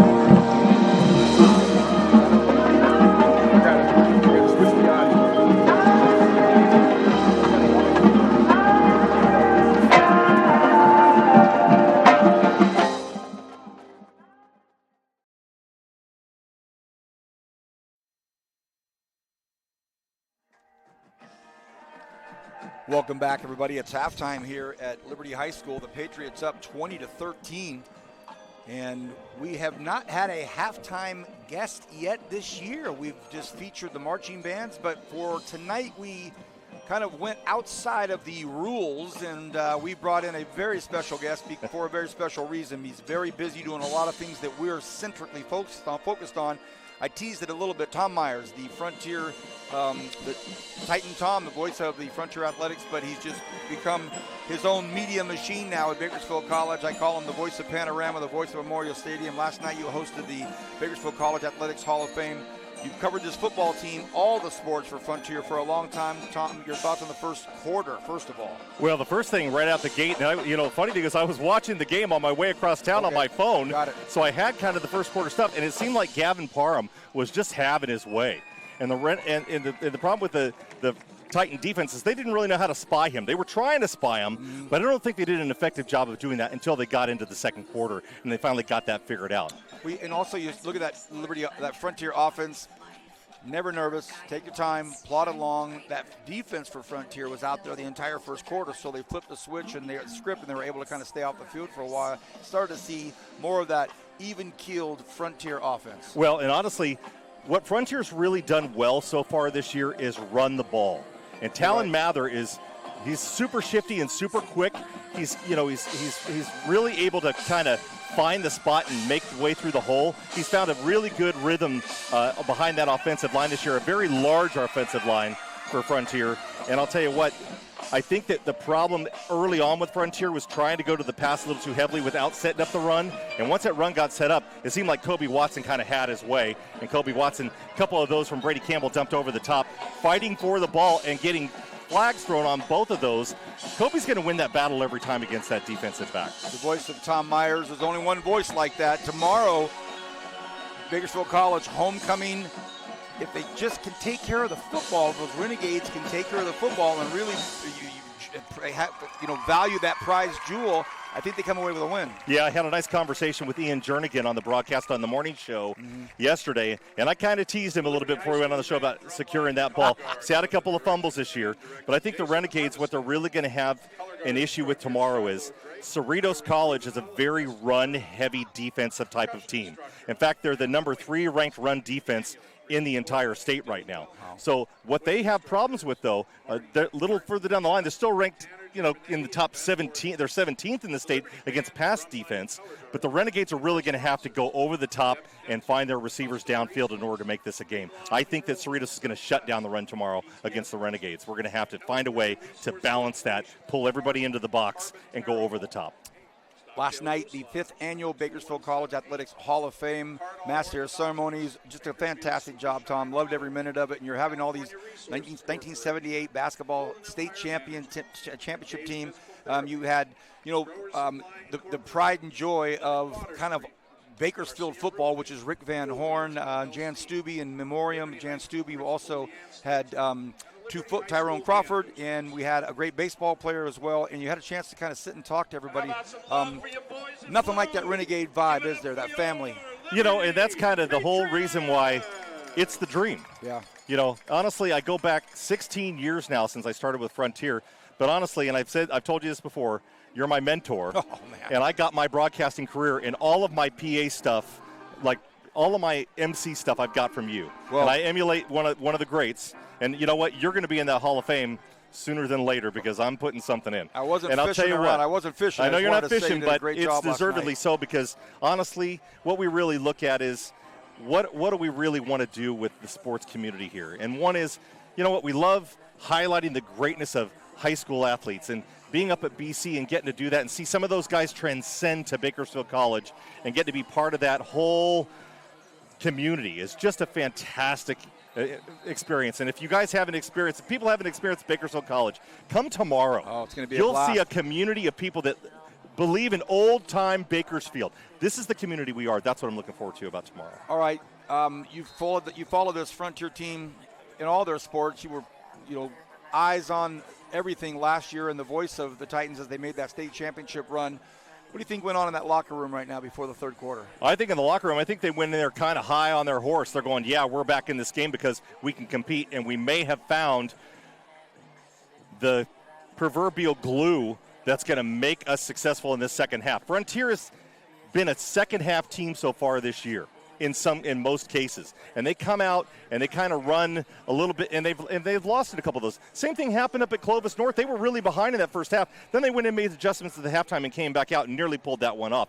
But I'll tell you what, don't take anything away from Liberty. These guys are a much better team than their record indicates, and they may make adjustments at the half and come out, and we may see the score really get out of hand on this one. We may see 20, 40 points coming up here pretty soon for both teams.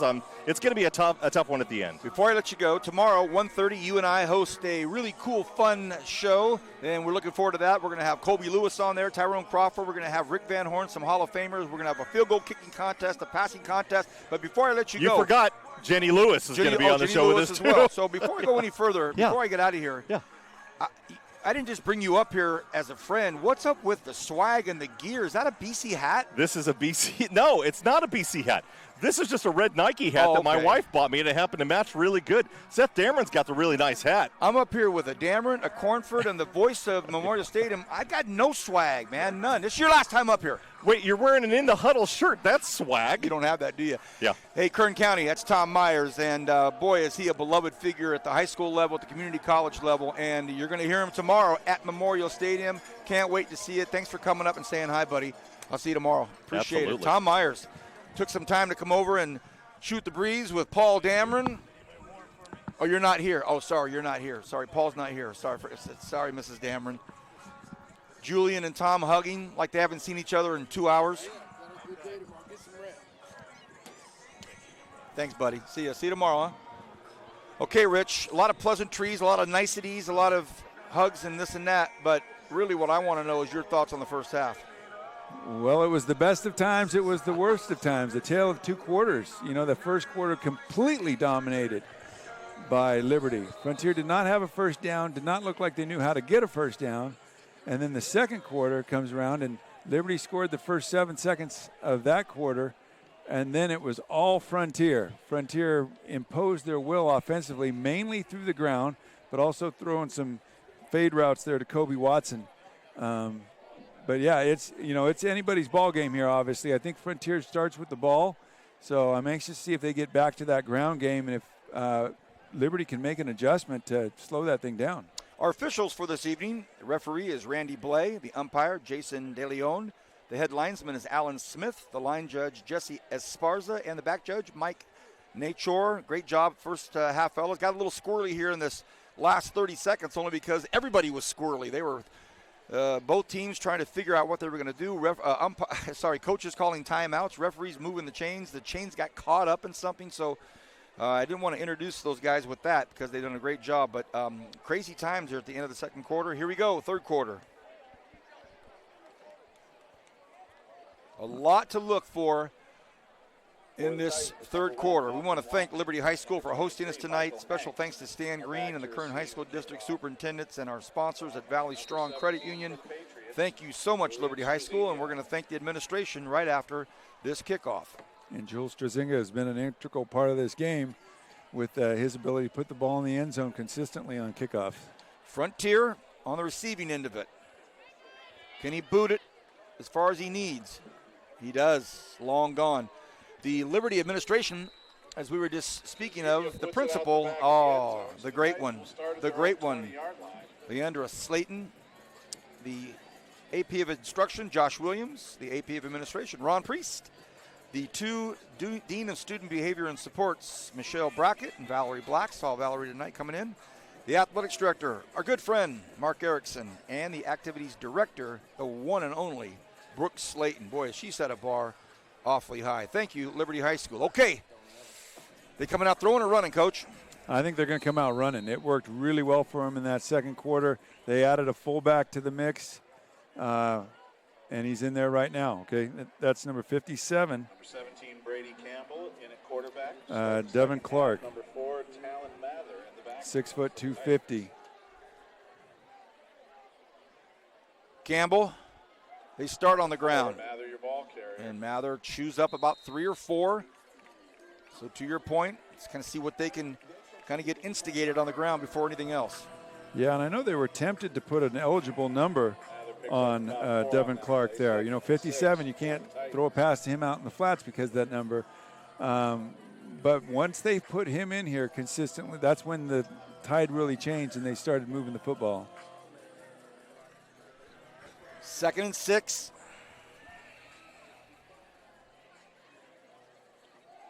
They go right back to Mather again. This time he patiently waits, breaks through, and had his hand on his lineman's back, which is kind of letting him guide him through. And man, once he burst out, he was gone. Mather. That was a counter action with, again, Devin Clark leading the way. And, I mean, he's a good guy to lead the way. 325 bench, 485 squat. Another one of those guys up there that can move the weights around and move bodies. So, again, it's been night and day since they put him in the game. And he's not a name that you would call normally because he's not going to touch the ball, but he's made a huge impact. Watson, bottom of your screen. They shift hard over to the right. Devin Clark wears jersey 57 in the slot. They hand it to Mather. Mather looking to get side. Mather! Another 14-yard burst. Another first down for the Titans. Number 1 for the Patriots. And that young man right there is putting on a show tonight. Yeah, this Frontier O-line is really getting after it. Devin Clark took his guy to the sideline that time. Please do not play the music once the huddle breaks for Frontier. Thank you.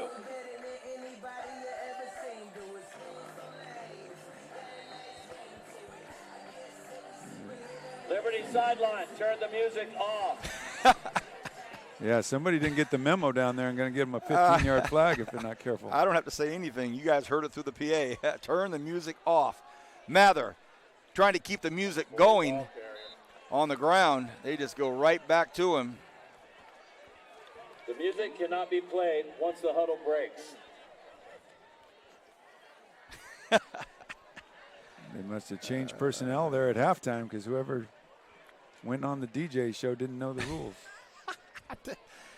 Yeah, of all the personnel changes that took place at halftime, that's one that didn't happen. They stay on the ground so far, under 10 minutes to go.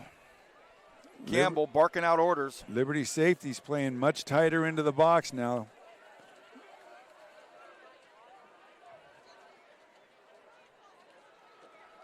No surprise here. Mathers again. Flag on the play right in the middle of the scrum, though.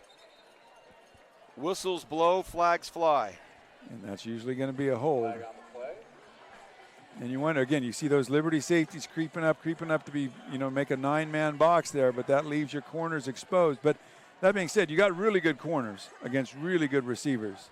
So I think it's just a matter of time before the Titans decide to take a shot on that. Now, they probably won't get the same look if it's second Number 53 offense. 14. 10-yard penalty. Spiriqueta Replay, second down. with the call on the holding. So, two main concepts that the inventors of this game put together was offense and defense.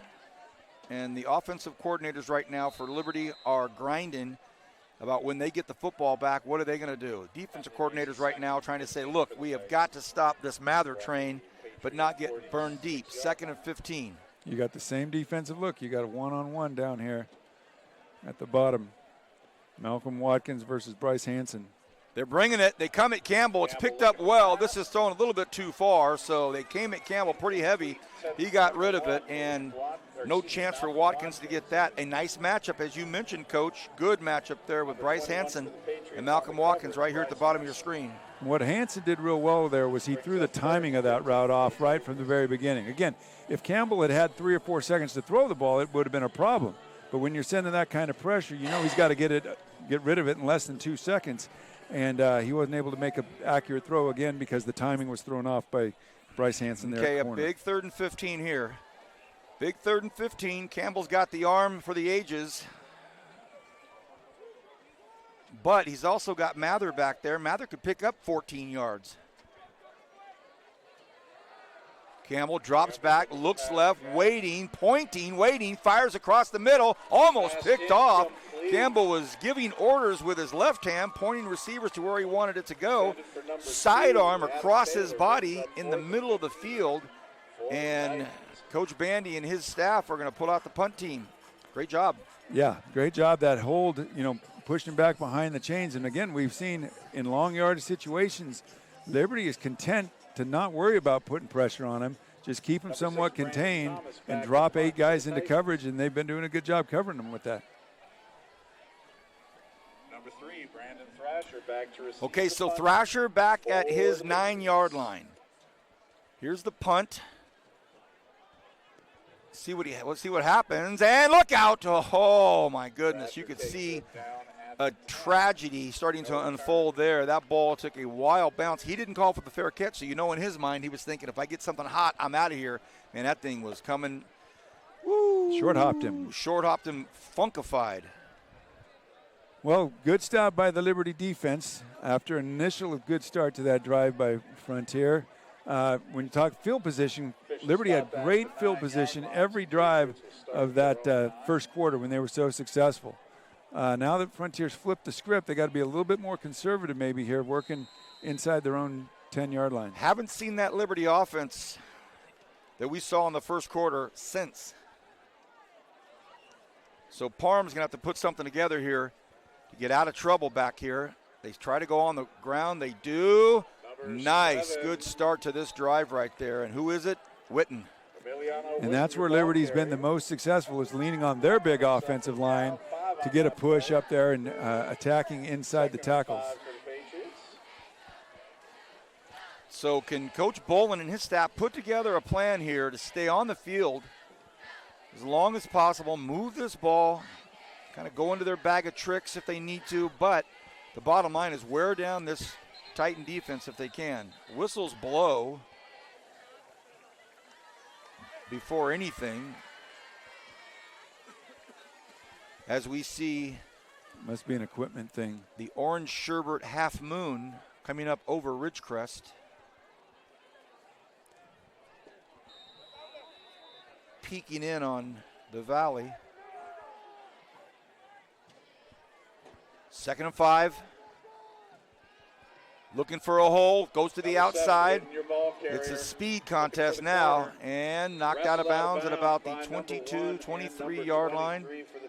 And, Coach, to your point, we've seen it earlier in life where in the season openers and first and second weeks, you get a guy knocked out of bounds here, and high energy and there's drama and there's hands throwing, and not now, not tonight. These teams have come a long way in a month. Yeah, I've been really impressed with both sides, playing very hard, very physical, but playing between the whistles.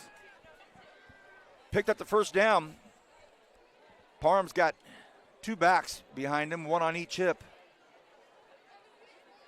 Everybody in kind of tight here for Frontier. Nice job. 11, Good ball job by carrier. Frontier. Boy, they held the edge, nothing there. Number 19 for the Titans. And maybe a Josh Miller yard. makes the first Maybe a contact. yard.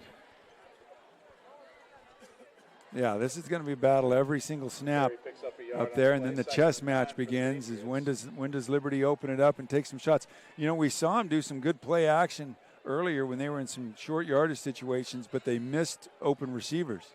I'm anxious to see if they can get in those situations again, and if they try to pull the trigger. 7:45 remaining in the third. Liberty's scored 20, and then Frontier 13 unanswered. Brandon Parham. Thrasher versus Simius down here at the bottom is a good matchup. Flags fly, whistles blow, and it's going to be a false start here on the receiver. Yikes. Yeah, Simius is Dead ball. one of the better man-to-man guys, wants to press Offense cover number you. 3. Transferred in from 5-yard Vegas. penalty. Replay, Great second basketball down. players from what I hear. So He's number 7 for Frontier, the corner at the bottom. one of the cardinal sins of a receiver, jumping off sides or lining up off sides before the snap. You have to deal with that during film. From their own 18-yard line. Liberty offense has been stagnant for a while now. Carter Hansen, they give it to Hansen and Carter unable to Hansen, do ball much, carrier. so it's going to be third and awfully long here. So, What appears to be the 19. you know, a somewhat reserved, cautious approach here.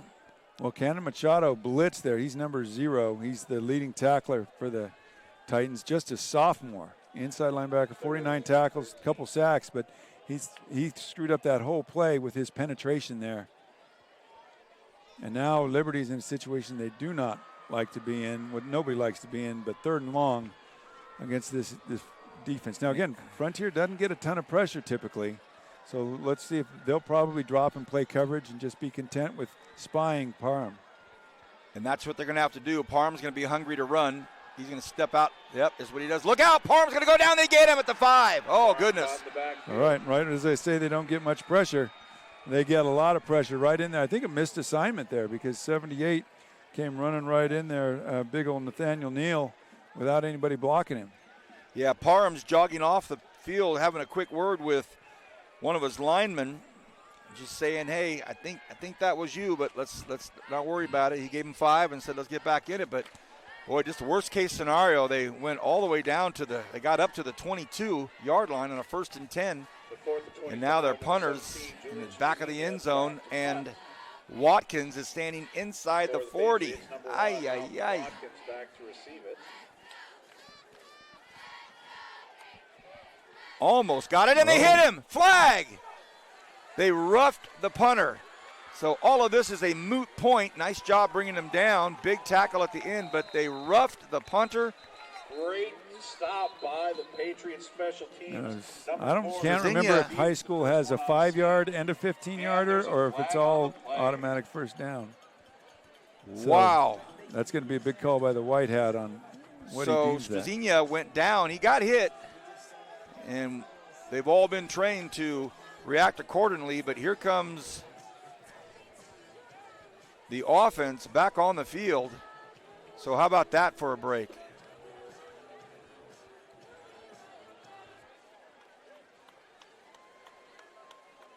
And it wasn't the most brutal hit, but he definitely hit his leg when he was up in the air. And he spun. He did the spin. Roughing the kicker. Defense. That's 15 yards from the previous spot, and it also carries an automatic first down. Huge. Huge. Of all the time that got chewed up as well, you're keeping that Frontier offense off the field, and they're chomping at the bit, but they can't get out there. So here, Coach, is some crucial play calling here for Liberty. Got to take advantage of this. Yeah, and I think run the ball on first down is the way to go. Parham Floats one out, throws his man. He's got a man open. Oh, goodness, he had him, and Witten couldn't hang on to it. Woo! And the best time to throw the ball is when everybody thinks you're going to run it. And, again, that was a perfect throw by Parham. Witten's got to bring that one in, and he knows it. Yeah, and he's such a stud, great player, that he's just got to say, that's me. I'll get it next time. Yep. Oh, man, that would have been something. But as a coach, you make that play call, everything works out. You just, you think, man, there are no mulligans in this game. You don't get a second chance at it. Great point, Coach. We've seen that now. We've seen them miss 3 throws now where they've had guys open and either dropped or overthrown. So now 2nd and 10, 5:21 to go in the third quarter here. It's a 20-0 lead. And Liberty looked like they were unstoppable. But since then, we haven't really seen that spark. That was almost it right there. And Frontiers did a nice job now of spying Gavin Parham a lot better since that first quarter. Now he's out barking orders. 2nd and 10. Low snap. Parham, look out, he's in trouble again. Gets rid of it. Oh, a great pass out there to Hansen. Hansen makes a nice move. Hansen brought down at about the 26-yard line. Good pursuit by the Titans there. That was a great job by Parham to change his arm angle to get that pass off. And again, great play by both sides. Really impressive football tonight. So it's going to bring up 3rd and 5 here for the Patriots. This is a situation that's probably going to be a pass, but they've done a pretty good job of mixing things up. When you think they're going to pass it, they run it. When you think they're going to run it, they pass it. 3rd and 5. Huge play here with 4:37 to go in the third. Parham goes to his right. Parham stops, lets it fly. It's going to be up for grabs, and it's incomplete. Boy, a ton of space right here for a route in the middle of the field, but they went long ball all the way. And another drive thwarted, even with the bonus of the roughing the kicker. Brings up 4th and 5 for the Patriots. So 20 straight for Patriot, and then 20 for the Patriots, and then 13 straight for the Titans. And now they're going to again have to punt the ball to Watkins. Will Frontier go after it again? A little more cautious this time. Struzinia's punt. Watkins. Caught by number 1, Williams. Flag way out here in the middle of the football field. The white hat throws 2 flags. A double toss by the white hat. Whoa.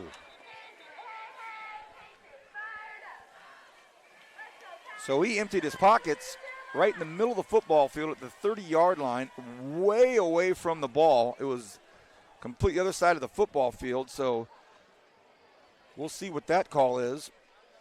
I got to tell you, Coach, this game started off with such a bang. I thought that the crowd was going to have a big role in it, but it's been quiet for a long time. Well, when you start running the ball as well as Frontiers run on the, against the home team, it does tend to quiet that crowd a little bit. You're so right.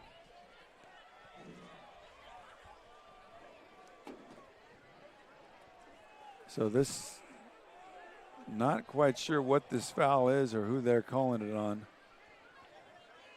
Well, I saw the white hat throw the first one out, and then the 2 players that were involved in the ruckus kept going, so he threw the second one out.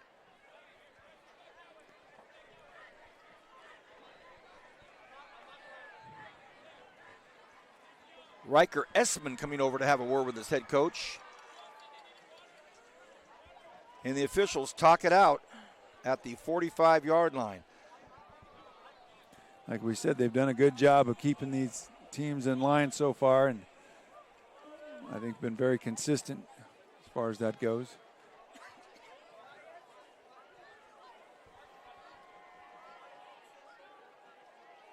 A lot of games going on tonight. I'm going to try to search and get some scores here while we're at this stalemate.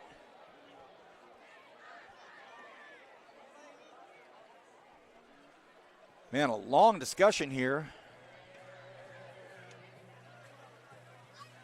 It's a perfect time for Neil Diamond. Always a perfect time for Neil Diamond. Foul. Kicking team. personal foul, receiving team. Those penalties will offset. Okay. We'll replay 4th down. Okay, so another punt. So that probably works out in Liberty's favor because that was only about an 18-yard net. Though it is dangerous when you got Malcolm Watkins back returning it. Flip a coin, coach. Flip a coin.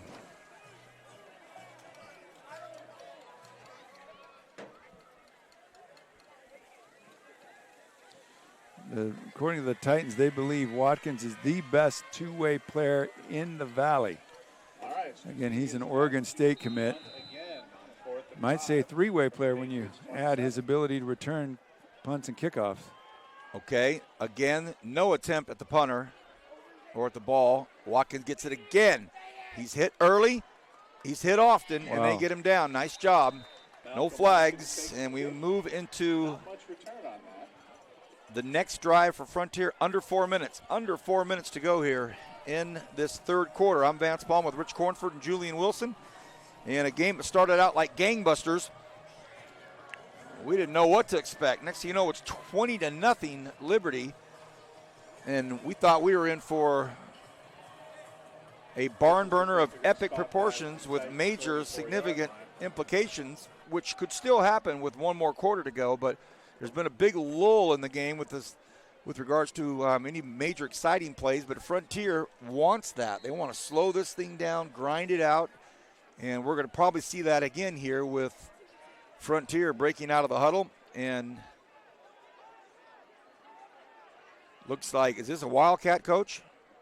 Campbell down here at the bottom of your screen. They go straight to Mather. Mather, your ball carrier. And it's a successful Wildcat. Mather just jogs out of bounds at the 30-yard line. Flag on the play, a couple of them, and it's an unnecessary shove. One of the Liberty Patriots shoved Mather as he was jogging out of bounds, and now Mather's down. He's over there with the athletic director, Mike Gibson. So an unnecessary, unfortunate personal foul. I believe that's what I saw. Liberty Patriot just shoved him while he was already out of bounds. Now he's down over on the sidelines. Ooh. Well, you talked about earlier how After the play, dead ball, personal foul, late hit out of bounds, Liberty, number 9. That will be enforced 15 yards from the end of the run. Ooh, Max Bolin. First down, Frontier. Well, now we had offsetting personal fouls on that punt. Now we've got this play, so things are starting to heat up, and they're going to get flagged for it. These refs have shown that, which is the right thing to do. The other thing, you not only lost Mather, but Wade Cobbs, the big right tackle, also hobbled off there for the Titans. So now Liberty poised to strike, tie it up with a 1-point PAT. Roll the dice and go for 2 and take the lead. But they've yet to hit pay dirt. This third quarter has been a long one, and there's 3:52 to go. It's been a long, drawn-out third quarter with some penalties, and hope Mather's up and all right. Campbell jogs back over.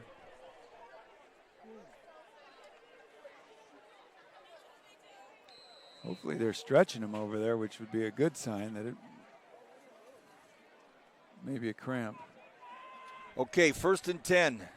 Ball's at the 17-yard line. Campbell, number 17. He's got Walker behind him. Kobe Watson in the slot. They stay on the ground. Walker, a nice piece of running there, but a really good tackle by Josh Cook. Yeah, nice tackle there by Cook. Body's starting to fly real close to the end of the whistle. Real close to the end of the whistle. Starting to, as you say, heat up, Coach. Yeah, and like you mentioned, that was a really good play by Josh Cook. Good read and holding him to a 2-yard gain.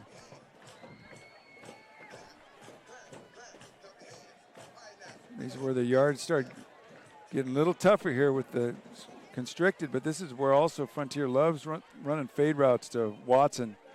They also got Watkins on. They're both on the same side over here.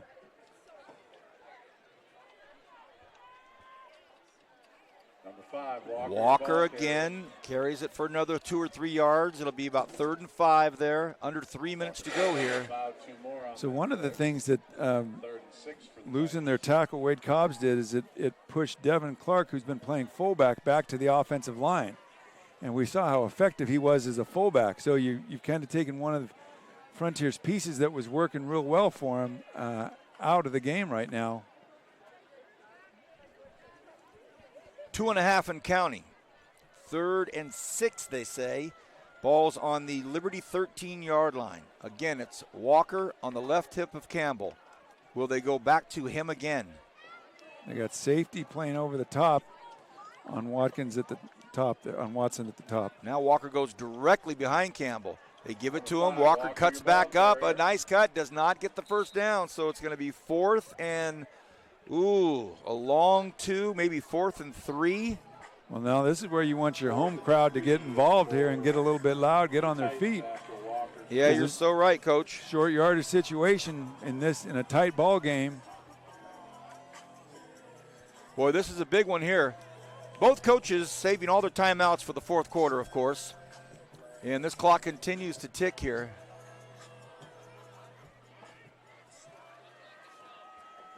So here we go. It's a big one. Devin Clark, number jersey 57 in the left slot there. Will he lead the way through? Walker, and picks up the first down. 1st and goal, Frontier. Boy, that was a big, big first down. Frontier just decides, hey, we're going to go bully ball, run a little ISO at you. And again, number 57 leading the way there. They were able to put him back at fullback for that play. So the clock continues to tick now that they've moved the chains, and it's 1st and goal from the 4. The Titans looking to punch it in and tie it up with a PAT 1 or a PAT 2 to go ahead. Devin Clark lined up on the left, offset. But watch him. That's usually where the ball is going to go, wherever he goes. They stay on the ground with it, and it's a touchdown, Titans, and it goes to David Riley. Flags fly after the touchdown. No.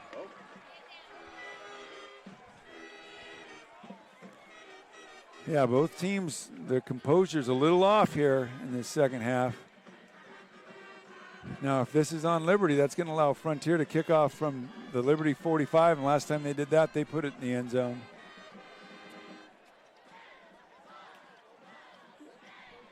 So a long 3rd quarter, remaining longer.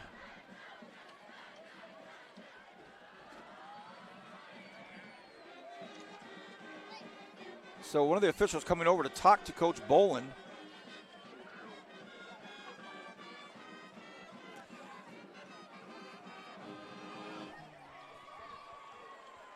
We have a personal foul.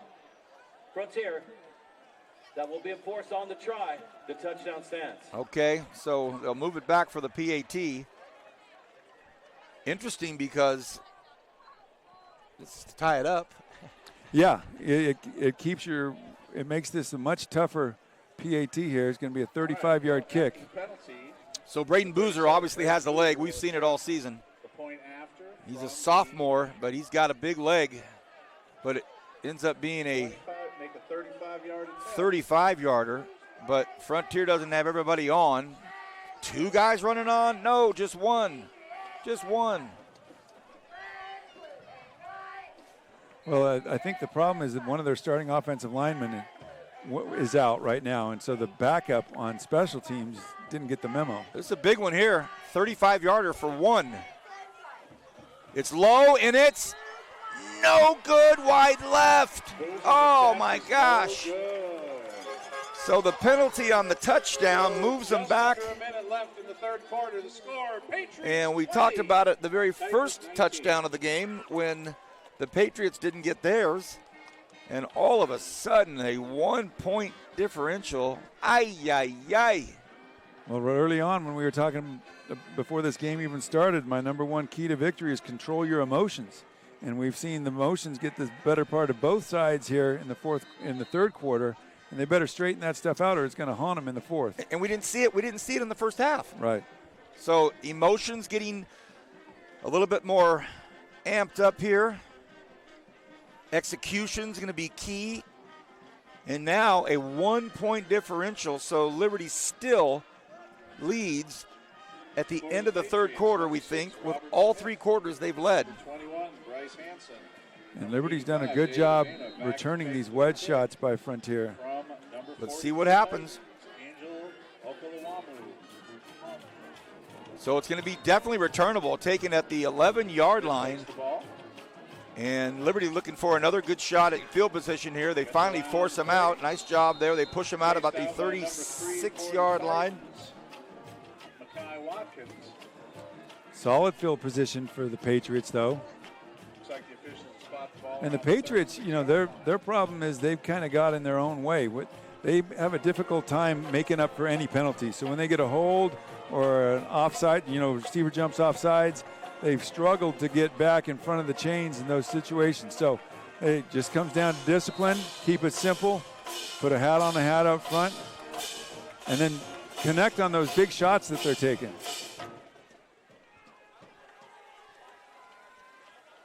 They start on the ground, Frontier all over it, and right now the defensive coaching staff for Frontier has figured it out. They're going to run until we force them to throw. And I think what the Titans have done is started possibly slanting a little bit more up front. They might have a tell there, and that's allowed them to get penetration. When they're able to get penetration against the zone team or, you know, most teams, it really disrupts the offense. Miramonte up 35-14. That'll finish off this third quarter. Miramonte up 35-14. Aurora Grande 56-10 over Lompoc. Ouch. And we will go into the fourth quarter with Liberty leading all 3 quarters, this one by a scant 1 point. We'll be back right at this on the Kerr 9 Network.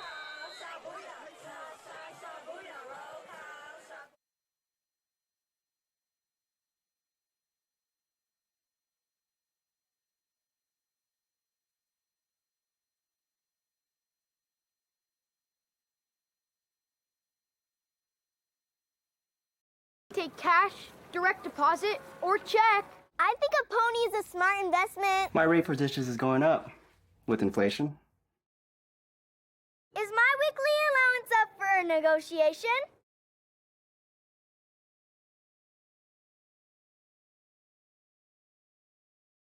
I'm also open to a salary position.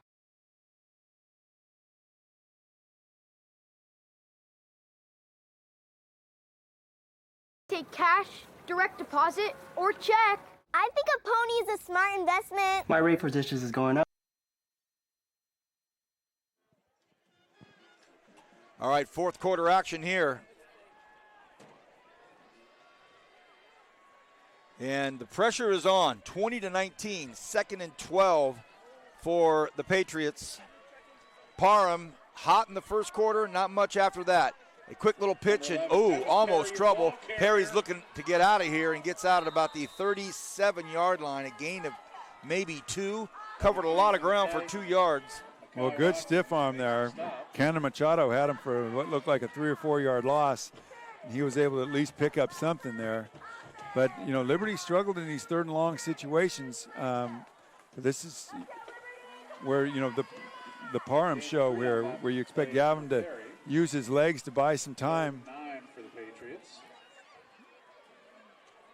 They've been at their best when he's been able to do that. 3rd and 9, as Rich just said. Parham, they're coming at him. Parham's in trouble, makes one good move there. Trying to get out of trouble, can't, and gets thrown down at about the 44-yard line. His natural instinct is to run to get out of trouble, but Frontiers figured that out. And if he gets anything, it's only going to be about 3 yards. So now it's 4th and 4, and they're going to have to punt the football. 4th and 4 for the Patriots. Yeah, again, I think the Titans have done a better job of spying Parham, and there's hadn't been the run lanes that he had early on. Remember that first touchdown run? He just picked a spot and went when everybody was covered. Back to receive it for so it's turned into a special teams battle here. Yeah, it pretty much has, Coach. Here comes Watkins now. He's at the 25-yard line. Nobody comes after it. He's got all day to punt. Oh, it's a wobbler. It's a bad punt. And it, with all the time in the world to punt, he didn't get a good one off at all. And it's going to be 1st and 10 from the 40-yard line. So Frontier couldn't have asked for a better situation. Good job there by Cannon Machado, making sure his buddy Josh Miller didn't get too close to the ball. He was blocking him away from it as it was rolling. So now if you're a Frontier fan, you're like, all right, boys, enough of this. Let's get it rolling. Yeah, you're thinking this is our ball game. We got a chance here to take the lead by just grinding clock.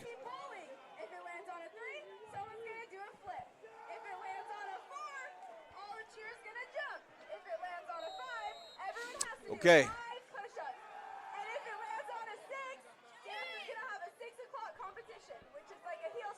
All right, here we go.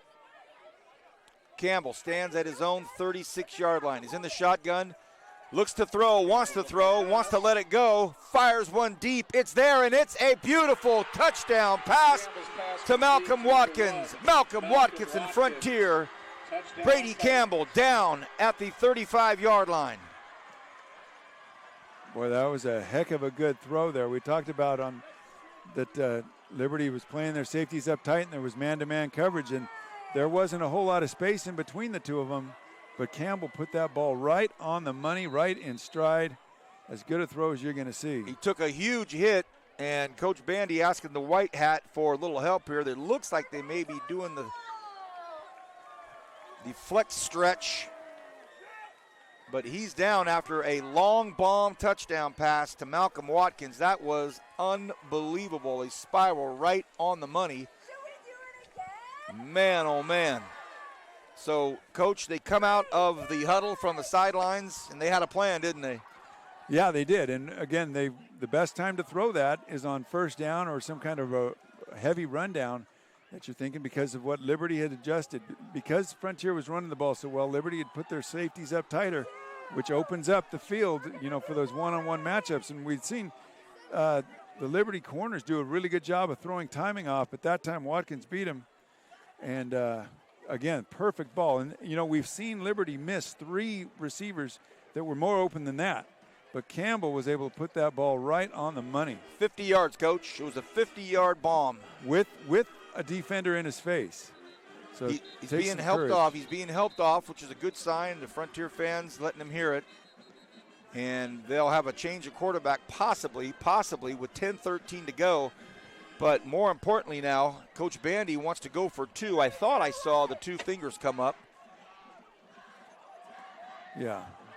An interesting stat is each of the last 2 games have been won 25-20. If you look at the score right now. Wow. In 2024, Titans are going to go for 2. Liberty won 20-25. And last year, or 2023. Well, Coach, they're going for 2, but the quarterback's down. So it looks like to me it could be Wildcat to Watkins, and will Watkins put it in the air? Maybe. Crazy snap. He's being rushed out. He's in trouble, and he's not getting this one. Flag on the play.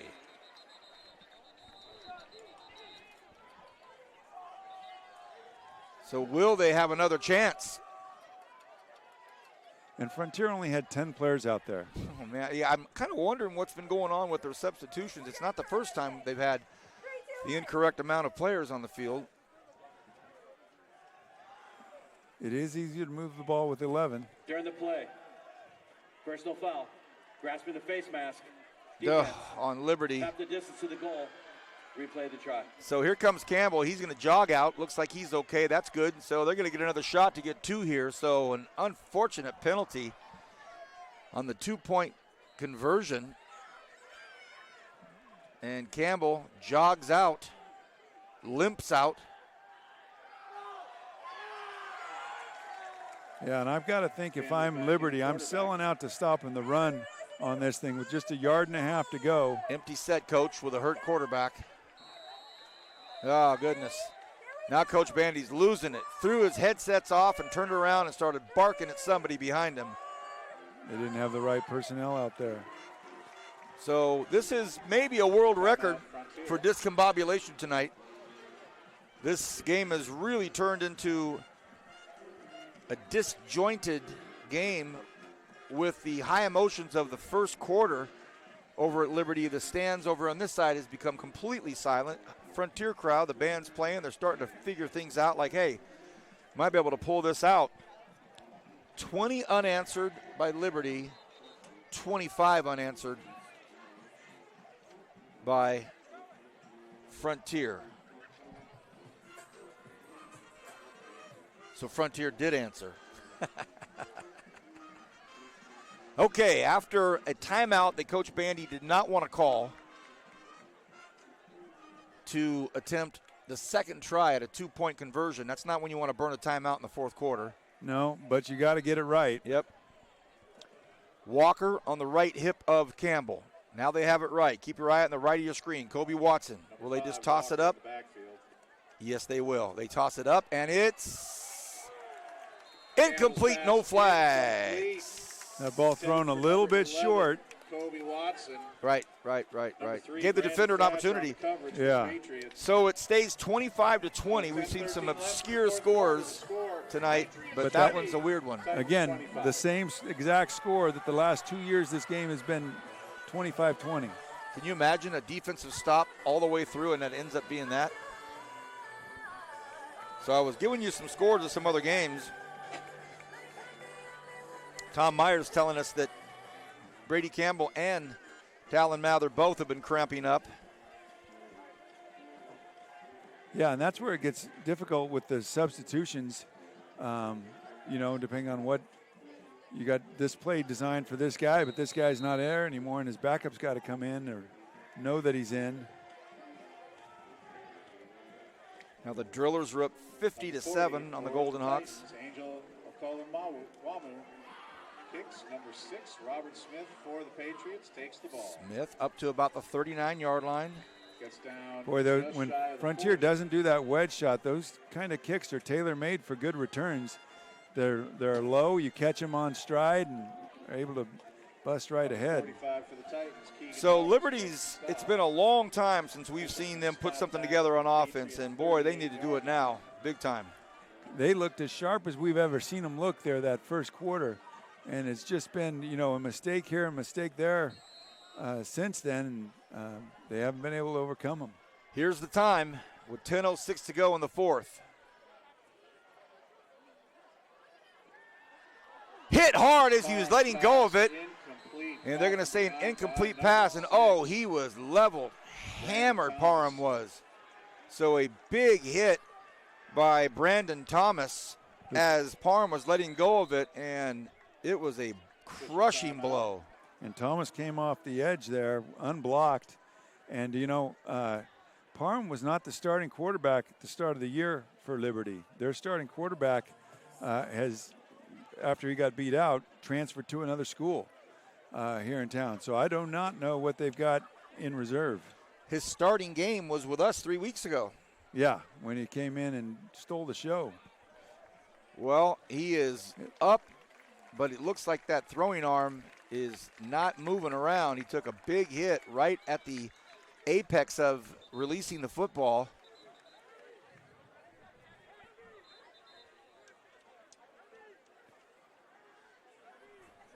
Bringing in some different personnel in right now.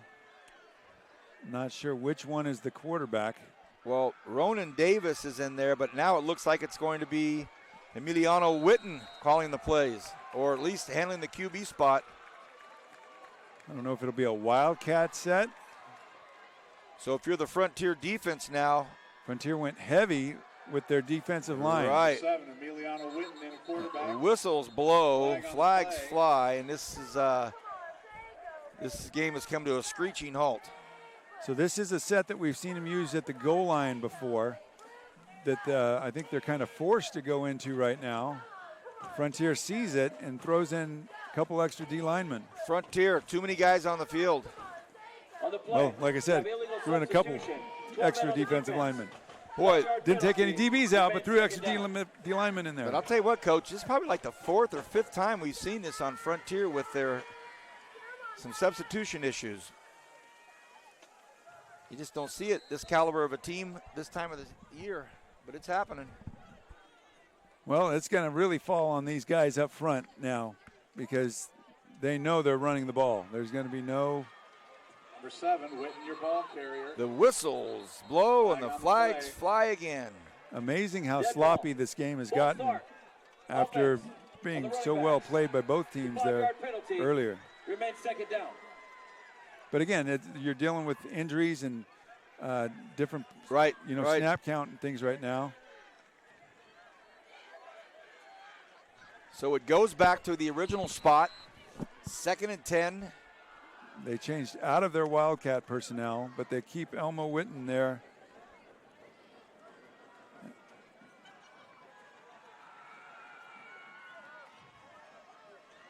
He's going to run the offense.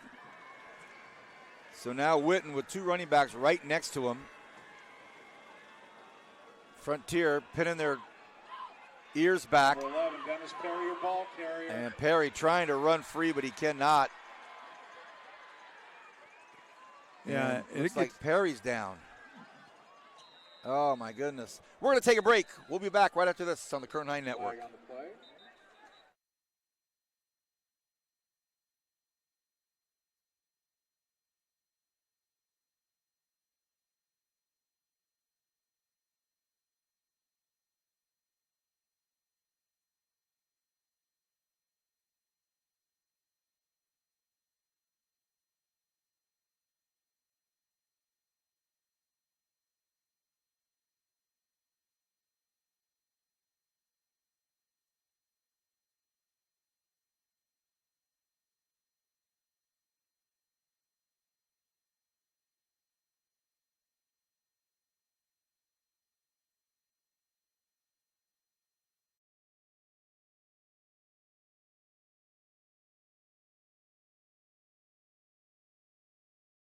Hey! You should be earning interest on your savings. Make the money work for you.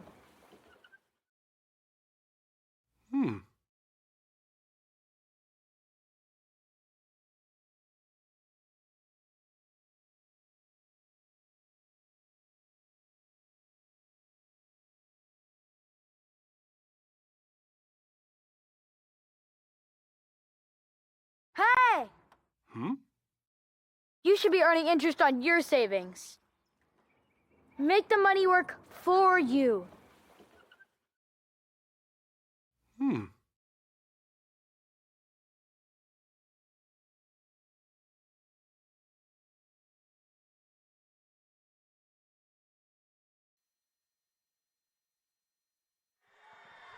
All right, we are back. Perry's up. He's hobbling over too.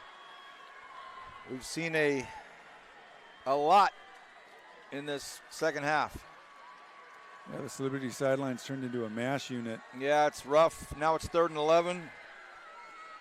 Their top 2 offensive weapons, and Perry's a two-way guy going down here all in the last few minutes. So now you have Witten in the backfield with Carter Hansen.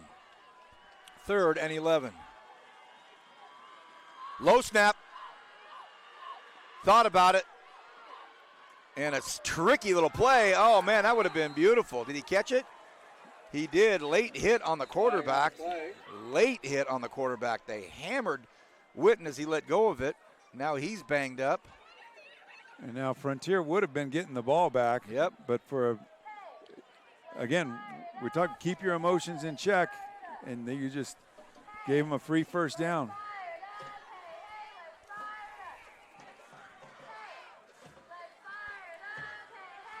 And against lesser competition, maybe you can get away with that. I know they had a lot of penalties versus Stockdale last week. But against a team like Liberty, they're eventually going to make you pay. 25-20. Frontier's up. There is no foul on the play. Oh, wow. So okay. they called it off. They waved it off, and the Liberty crowd didn't like that at all. They thought their QB got hammered. And he did get hammered. I don't know if it was late or not. I was watching the ball. So now it's 3rd and 11, and if you're a Frontier, you're pinning your ears back. It's 4th down. Sorry, 4th and 11. 4th and 11. I don't think there's a little bit of confusion, and they got to punt this football, but Coach Bowen called a timeout. He wants to talk to the white hat. I think he wants a better explanation on how that was not roughing the passer. So a discussion goes on there, but they're going to have to punt the football, and Boy, the tide has turned for Frontier, being able to kind of put this thing away. Yeah, with this drive, they could be able to do that. The Liberty defense has got to say, hey, forget everything else that has happened. We've got to get a stop. And again, remember, Campbell on the Frontier side is a little banged up too. So they might be one-dimensional.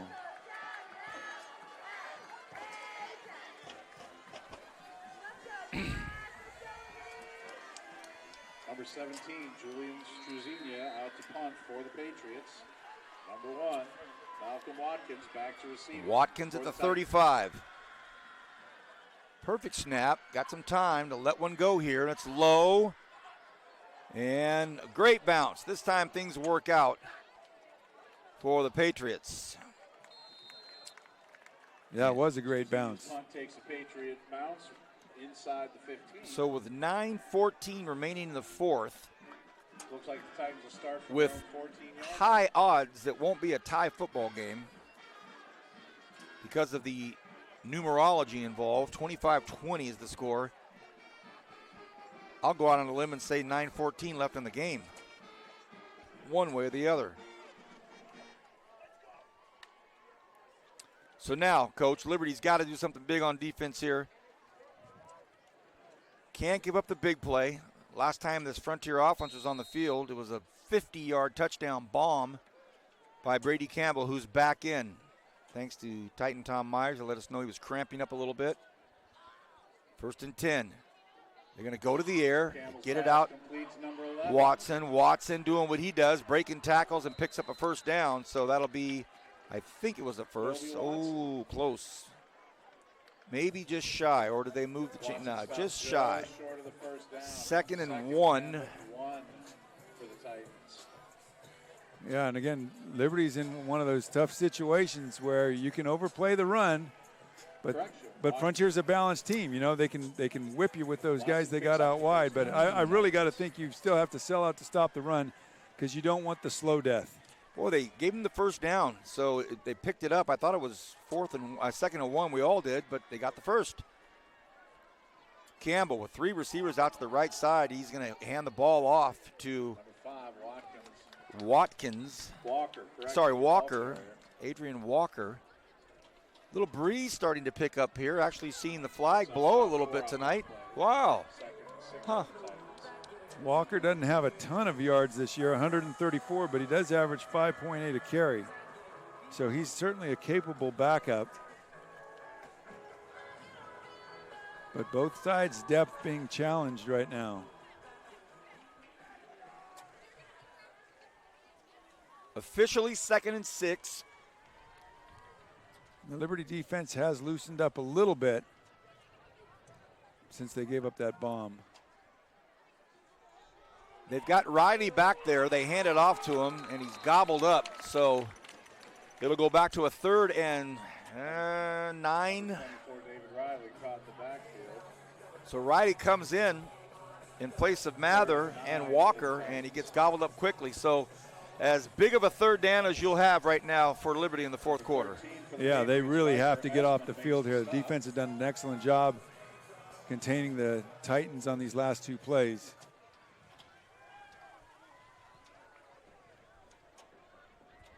What we've seen in these situations is a 3-man rush and 8 men dropping in coverage, keeping 3 safeties over the top of everything and the other 5 underneath. So a late man running onto the field for Frontier. That's Walker. So Campbell adjusts. 3rd and 9. Huge play for Liberty defense. This time another reverse. Can they make this one work? Oh my gosh, how about it? What a huge play, a big-time play, and picks up the first down. And that was all Malcolm Watkins. Yeah, that's what a Division I athlete will do for you right there. That was huge because it didn't look like it was adequately set up. But when you got a kid that fast with good vision, it tends to work. So huge play call. 2nd time we've seen a reverse called by the Titans and run successfully. Wow, that was a big play. As you say, it didn't evolve very cleanly, but the talent and frankly the drive also. He wanted that first down. It wasn't just his skill set. You could tell he knew where the mark was. So now Campbell looks over to the sidelines. Well, again, if you're a Division I athlete, you're a difference maker on the football field. High school Campbell kids is shouldn't just be able to play with livid. you. Plays aren't coming in. Players are running on. He's not getting the call in, and he's barking mad at his players, and a timeout called by Coach Bandit. Not seen this before. Not seen this amount of confusion, I like to say. And I don't like to say, but it's happening. I've just not seen this before. Just plays not coming in, right runners going off and on. Brady Campbell was yelling for the call. So I think the proper term is discombobulated. I didn't want to use it too many times tonight, Coach, so you can use it once. You're right, discombobulated or funkification, however you want to say it. But we've seen a lot of it, and boy, does that have to get cleaned up. Yeah, because you're burning timeouts right now when they may come in handy later on. So yeah, he made big play. That's the positive. But then just personnel, and the issues have been personnel. Too many guys on the field, not enough guys on the field, the wrong guys on the field. Sometimes you just need to simplify the game and say, hey, we're going to put number 57 in the backfield. We're going to run behind him. When they've done that, that's when they've been the most successful consistently. So they've burned 2 timeouts in the fourth when I know they didn't want to do it. 1st and 10.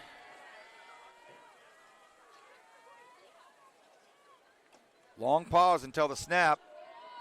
Number 5, Walker. And that's Walker that gets an 8-yard gain. And how valuable is that? Start off on a first down and pick up maybe 7, I guess. Sorry.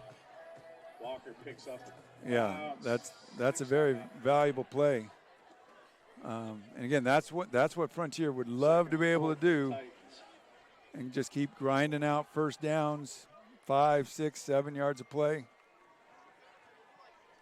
Liberty's going to have to start taking some chances defensively. Again, we'll look at the depth of the safeties. They're creeping back up. They're within 7 yards of the line of scrimmage here. 2nd and 4. We're going to dip below 6 minutes right now. Crunch time for both teams. Riley with a nice move. Look at this, everybody. David Riley. Touchdown, Frontier. He made one move in the backfield, and that's all he needed. And how about it? David Riley with his 2nd touchdown of the evening. Boom.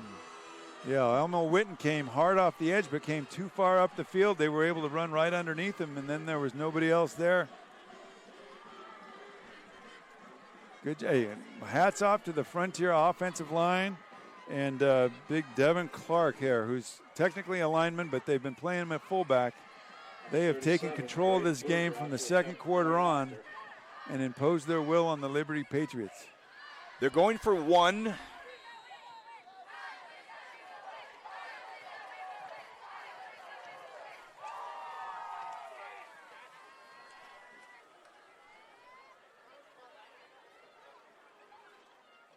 Snap, high, the hold, the kick, and it got through. So it's 32-20. We'll take a short break here on the Kernine Network. We'll be back right after this.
$32-20. How about that? Liberty starts off scoring 20. Onside, not really an onside, I guess. Opportunity here for Liberty to get some good field position. Can they break free? That's a good man to do it. Oh man, great job there. That is Nico Gutierrez. Wow. Boy, he looked like he knew what to do with the ball in his hands. Give that young man the ball. Give that young man the ball. Wide receiver, DB, a junior. I thought that was a pretty smart move by Frontier to kind of squib kick that ball on the ground, but boy, that was a good return. So Parham is out. We've gotten word from the sidelines. He is out. Yeah, they're going to be hard pressed to really move the ball quickly without him in there. Looks like a defensive end's helmet's over the football, but now we have movement on Liberty. Dead ball. False start. Offense, number 11. So Liberty starts off scoring 20 straight points, and then Frontier answers with 32 straight. You talk about a seesaw football game. Yeah, and Liberty's best offensive weapons are dinged up. We've got Dennis Perry's back in there, but he's limping. So Number 42, Carter Hansen, your ball carrier. a log jam at the line of scrimmage. Yeah, Liberty's got their hands tied because they don't really have the ability to throw the ball anymore without Parham in there. And just getting plays in, taking a lot of time, running Elmo over the sideline to get the play, run back. Just because you got a quarterback that's not used to playing quarterback in there. So Riley with 2 touchdowns. The second one, a barn burner, 50-yarder. Made a juke, and it was gone. Now it's 2nd and 13.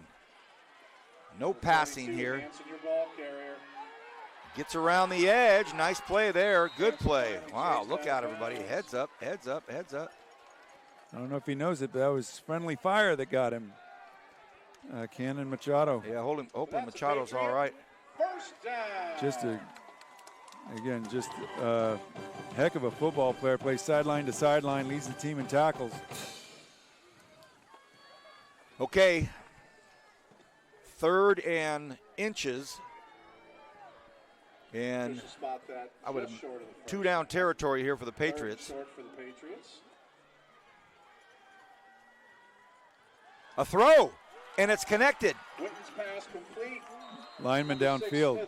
Flag on the play, but it's going to be the big fella downfield. I think it's Cordell Brown, the big guy. It's hard to hide downfield. Yeah, he just had the play call mixed up. During the play, an eligible receiver downfield. Offense, number 74. Yep, it was 5 yards from the previous spot. Remains Mr. third down. Brown got caught.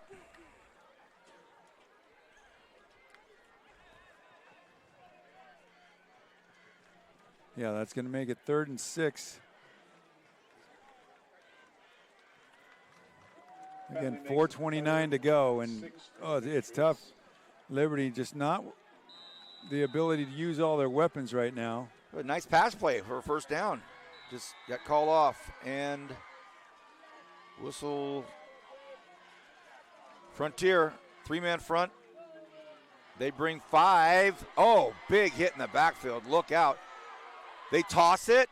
Oh, almost caught, dropped, incomplete. It was almost a great catch. Yeah. Some guys took some shots there on the sideline. Yeah, they did. Bodies are starting to fly now, so now it's going to be 4th and 6, and Liberty's got to go for it. 4th and 6 for the Patriots.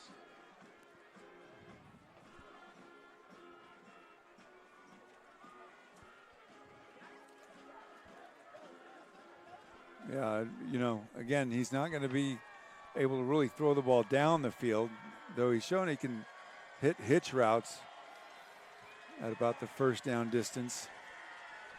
But boy, even everything from fielding the snap has gotten a whole lot tougher. Okay, 4th and 6. Do or die time here to stay in this ball game. Frontier comes out and they pick him up well. Oh, drops the ball, look out. And it's just a world of trouble there, a world of hurt. And flags are going to fly here, boys. Temper starting to flare up here as Frontier with that stop. Turn it over on downs. It's going to put their stamp on this game here. Hopefully everything stays clean. Everybody stays smart here. 40-yard line. Yeah, you can see frustration on the Liberty Patriots' faces, knowing that, it felt like there for a while they had this game, and slowly but surely it slipped out of their grasp. And, their stud quarterback going down and just really ruined maybe any chance they had of getting back in it. So Campbell hobbles out. He's been cramping up. And he suffered the biggest crampage when he delivered a 50-yard bomb for a touchdown. 4 minutes and 5 seconds to go in this pretty long second half. And they're on the ground. Walker, your ball carrier. Some guys getting after it up there on the top of the field there. Adam Taylor and Carter Hansen. Bandy's going to take him to the sideline. 2nd and 9 for the Titans.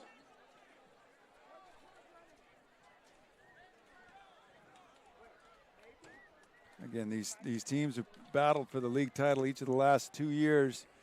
There's no love lost between them. And this was penciled in. Everybody had it on their calendars. Everybody was talking about it. And, man, it started off with Liberty up 20-0. But since then, it's been all reigning state championship football. Campbell waits till he sees the count, takes it, and they'll stay on the ground with it. Number 5, your ball carrier. Oh, it's a nice run there. Look at the speed. Flag on the play. And the Liberty Patriot was asking the official for it, and they may have called it. I think it's going to be a holding. Number 13, Riker Esper makes the stop for the Patriots. During the play, holding, offense, number 11. 10 yards for my flag. Replay, 2nd down. All right, so if you want to watch some football here, we've been mentioning it. Devin Clark, 57. Watch where he lines up. If they don't run directly behind him with him lead blocking, they pull him to the other side and he blocks. But the play typically goes wherever he lines up. And again, they started doing that in the second quarter, and that's when they scored all the points, was basically running behind him. Under 3 minutes to go. For all intents and purposes, Frontier just trying to grind it out. And as you just mentioned, Coach, there he is, Devin Clark, jersey 57. What a great number. A great number, 57. Oh, big hit at the end of that play. Oof. Number 24, David Riley, your ball carrier. David Riley. Did you know that the great Paul Dameron wore 57? 13, I didn't know that. Patriots, Riker Esper with the stop. Are your Bulldogs winning or losing? They're losing. Oof.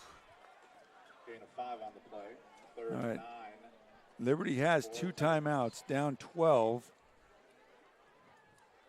The issue is they just don't have the big play potential without Parham at quarterback to really have a realistic shot. Parham down and out. Campbell waits till he sees the judge, and he says, okay, here we go. They stay on the ground with it. Riley hit hard, pushed back. Riley, your ball carrier, met at the line by several Patriots. So, to your point, Coach, the clock's going to continue to ramble here. Liberty does have 2 timeouts, but they'd like to get that football back and then use them to score. Yeah, I think I'd use it now, and I'd go Yeah. hard after the pump block. Yeah. I mean, there's some big-time seconds rolling off here.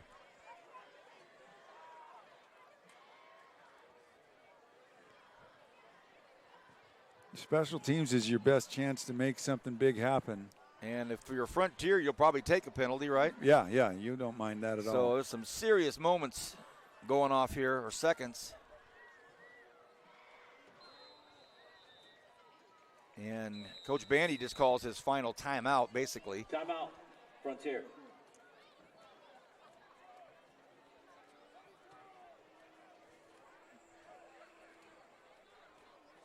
Well, Coach, you think about this. Frontier did not play very good football tonight, but they have enough talent, enough big skill play potential to get it where it needs. But they also have that offensive line that can, push that D-line back, and they've got some stalwart defensive players. Sometimes in ugly games, talent just takes over. Well, and you say, yeah, they played an awful first quarter where even, that offensive line that we were touting so bad looked, couldn't get a push on anybody. And then I think, made some adjustments. The big adjustment they did was put Devin Clark, number 57 again. They started putting him at fullback and saying, hey, lead the way. And Liberty really has not had a real good answer to that. And we saw 32 consecutive points put up by the Titans. So they'll punt. And Brandon Thrasher's deep.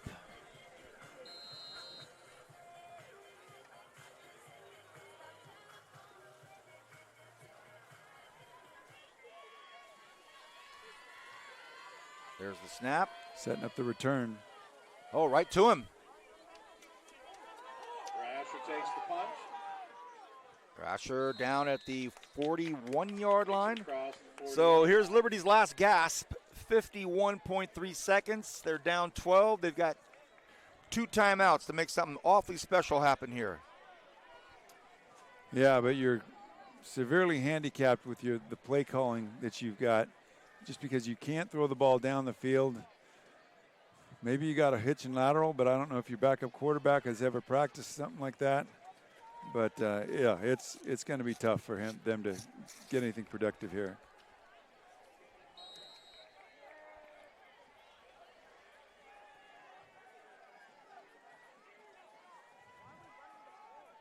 Yeah, and they just go back to the ground game. Some guys coming in at the very end, shoving a little bit. Whoa, whoa, whoa, whoa.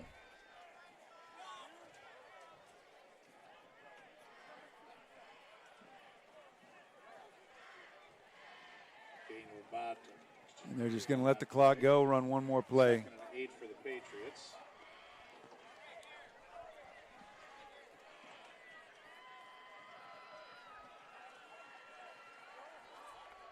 They're not even going to run another play. Not even going to run another play. And that's going to be the final play of the game with the score, your Patriots 20, the Titans 32. Well, Coach, we've had a few minutes to talk about this game as it slowed down, so maybe nothing really surprising you're going to give me, but your final thoughts on this game where it started off 20-0 and then it went 32-20. Well, I think it's a microcosm of Frontier season. Started off really rough. Things got turned around. And I continue to expect these Frontier Titans to get better and better as the year goes on. And I'm worried about Liberty just losing the quarterback the way they did, that they'll be able to find an answer.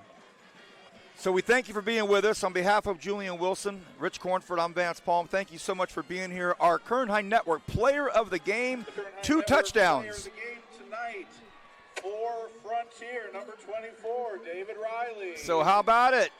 David Riley, the Player of the Game for the Kern High Network, 2 touchdowns, and the breakaway was the game ender. Yeah, that really sealed it right there. Both teams for a hard-fought game. Again, very, very hard-fought game. Impressed with both teams up front, but again, that big Frontier offensive line and a little bit more depth by them paid off. Coach, thank you. What's Baylor doing tomorrow? Bye week. Bye week. Oh, no wonder you're here. No wonder you're here. Coach, thanks for everything. Julian, thank you. On behalf of everybody watching this game tonight, it's a big one, 32-20. Frontier comes back, charges back, and wins it. Have a great, great weekend. Good night and God bless.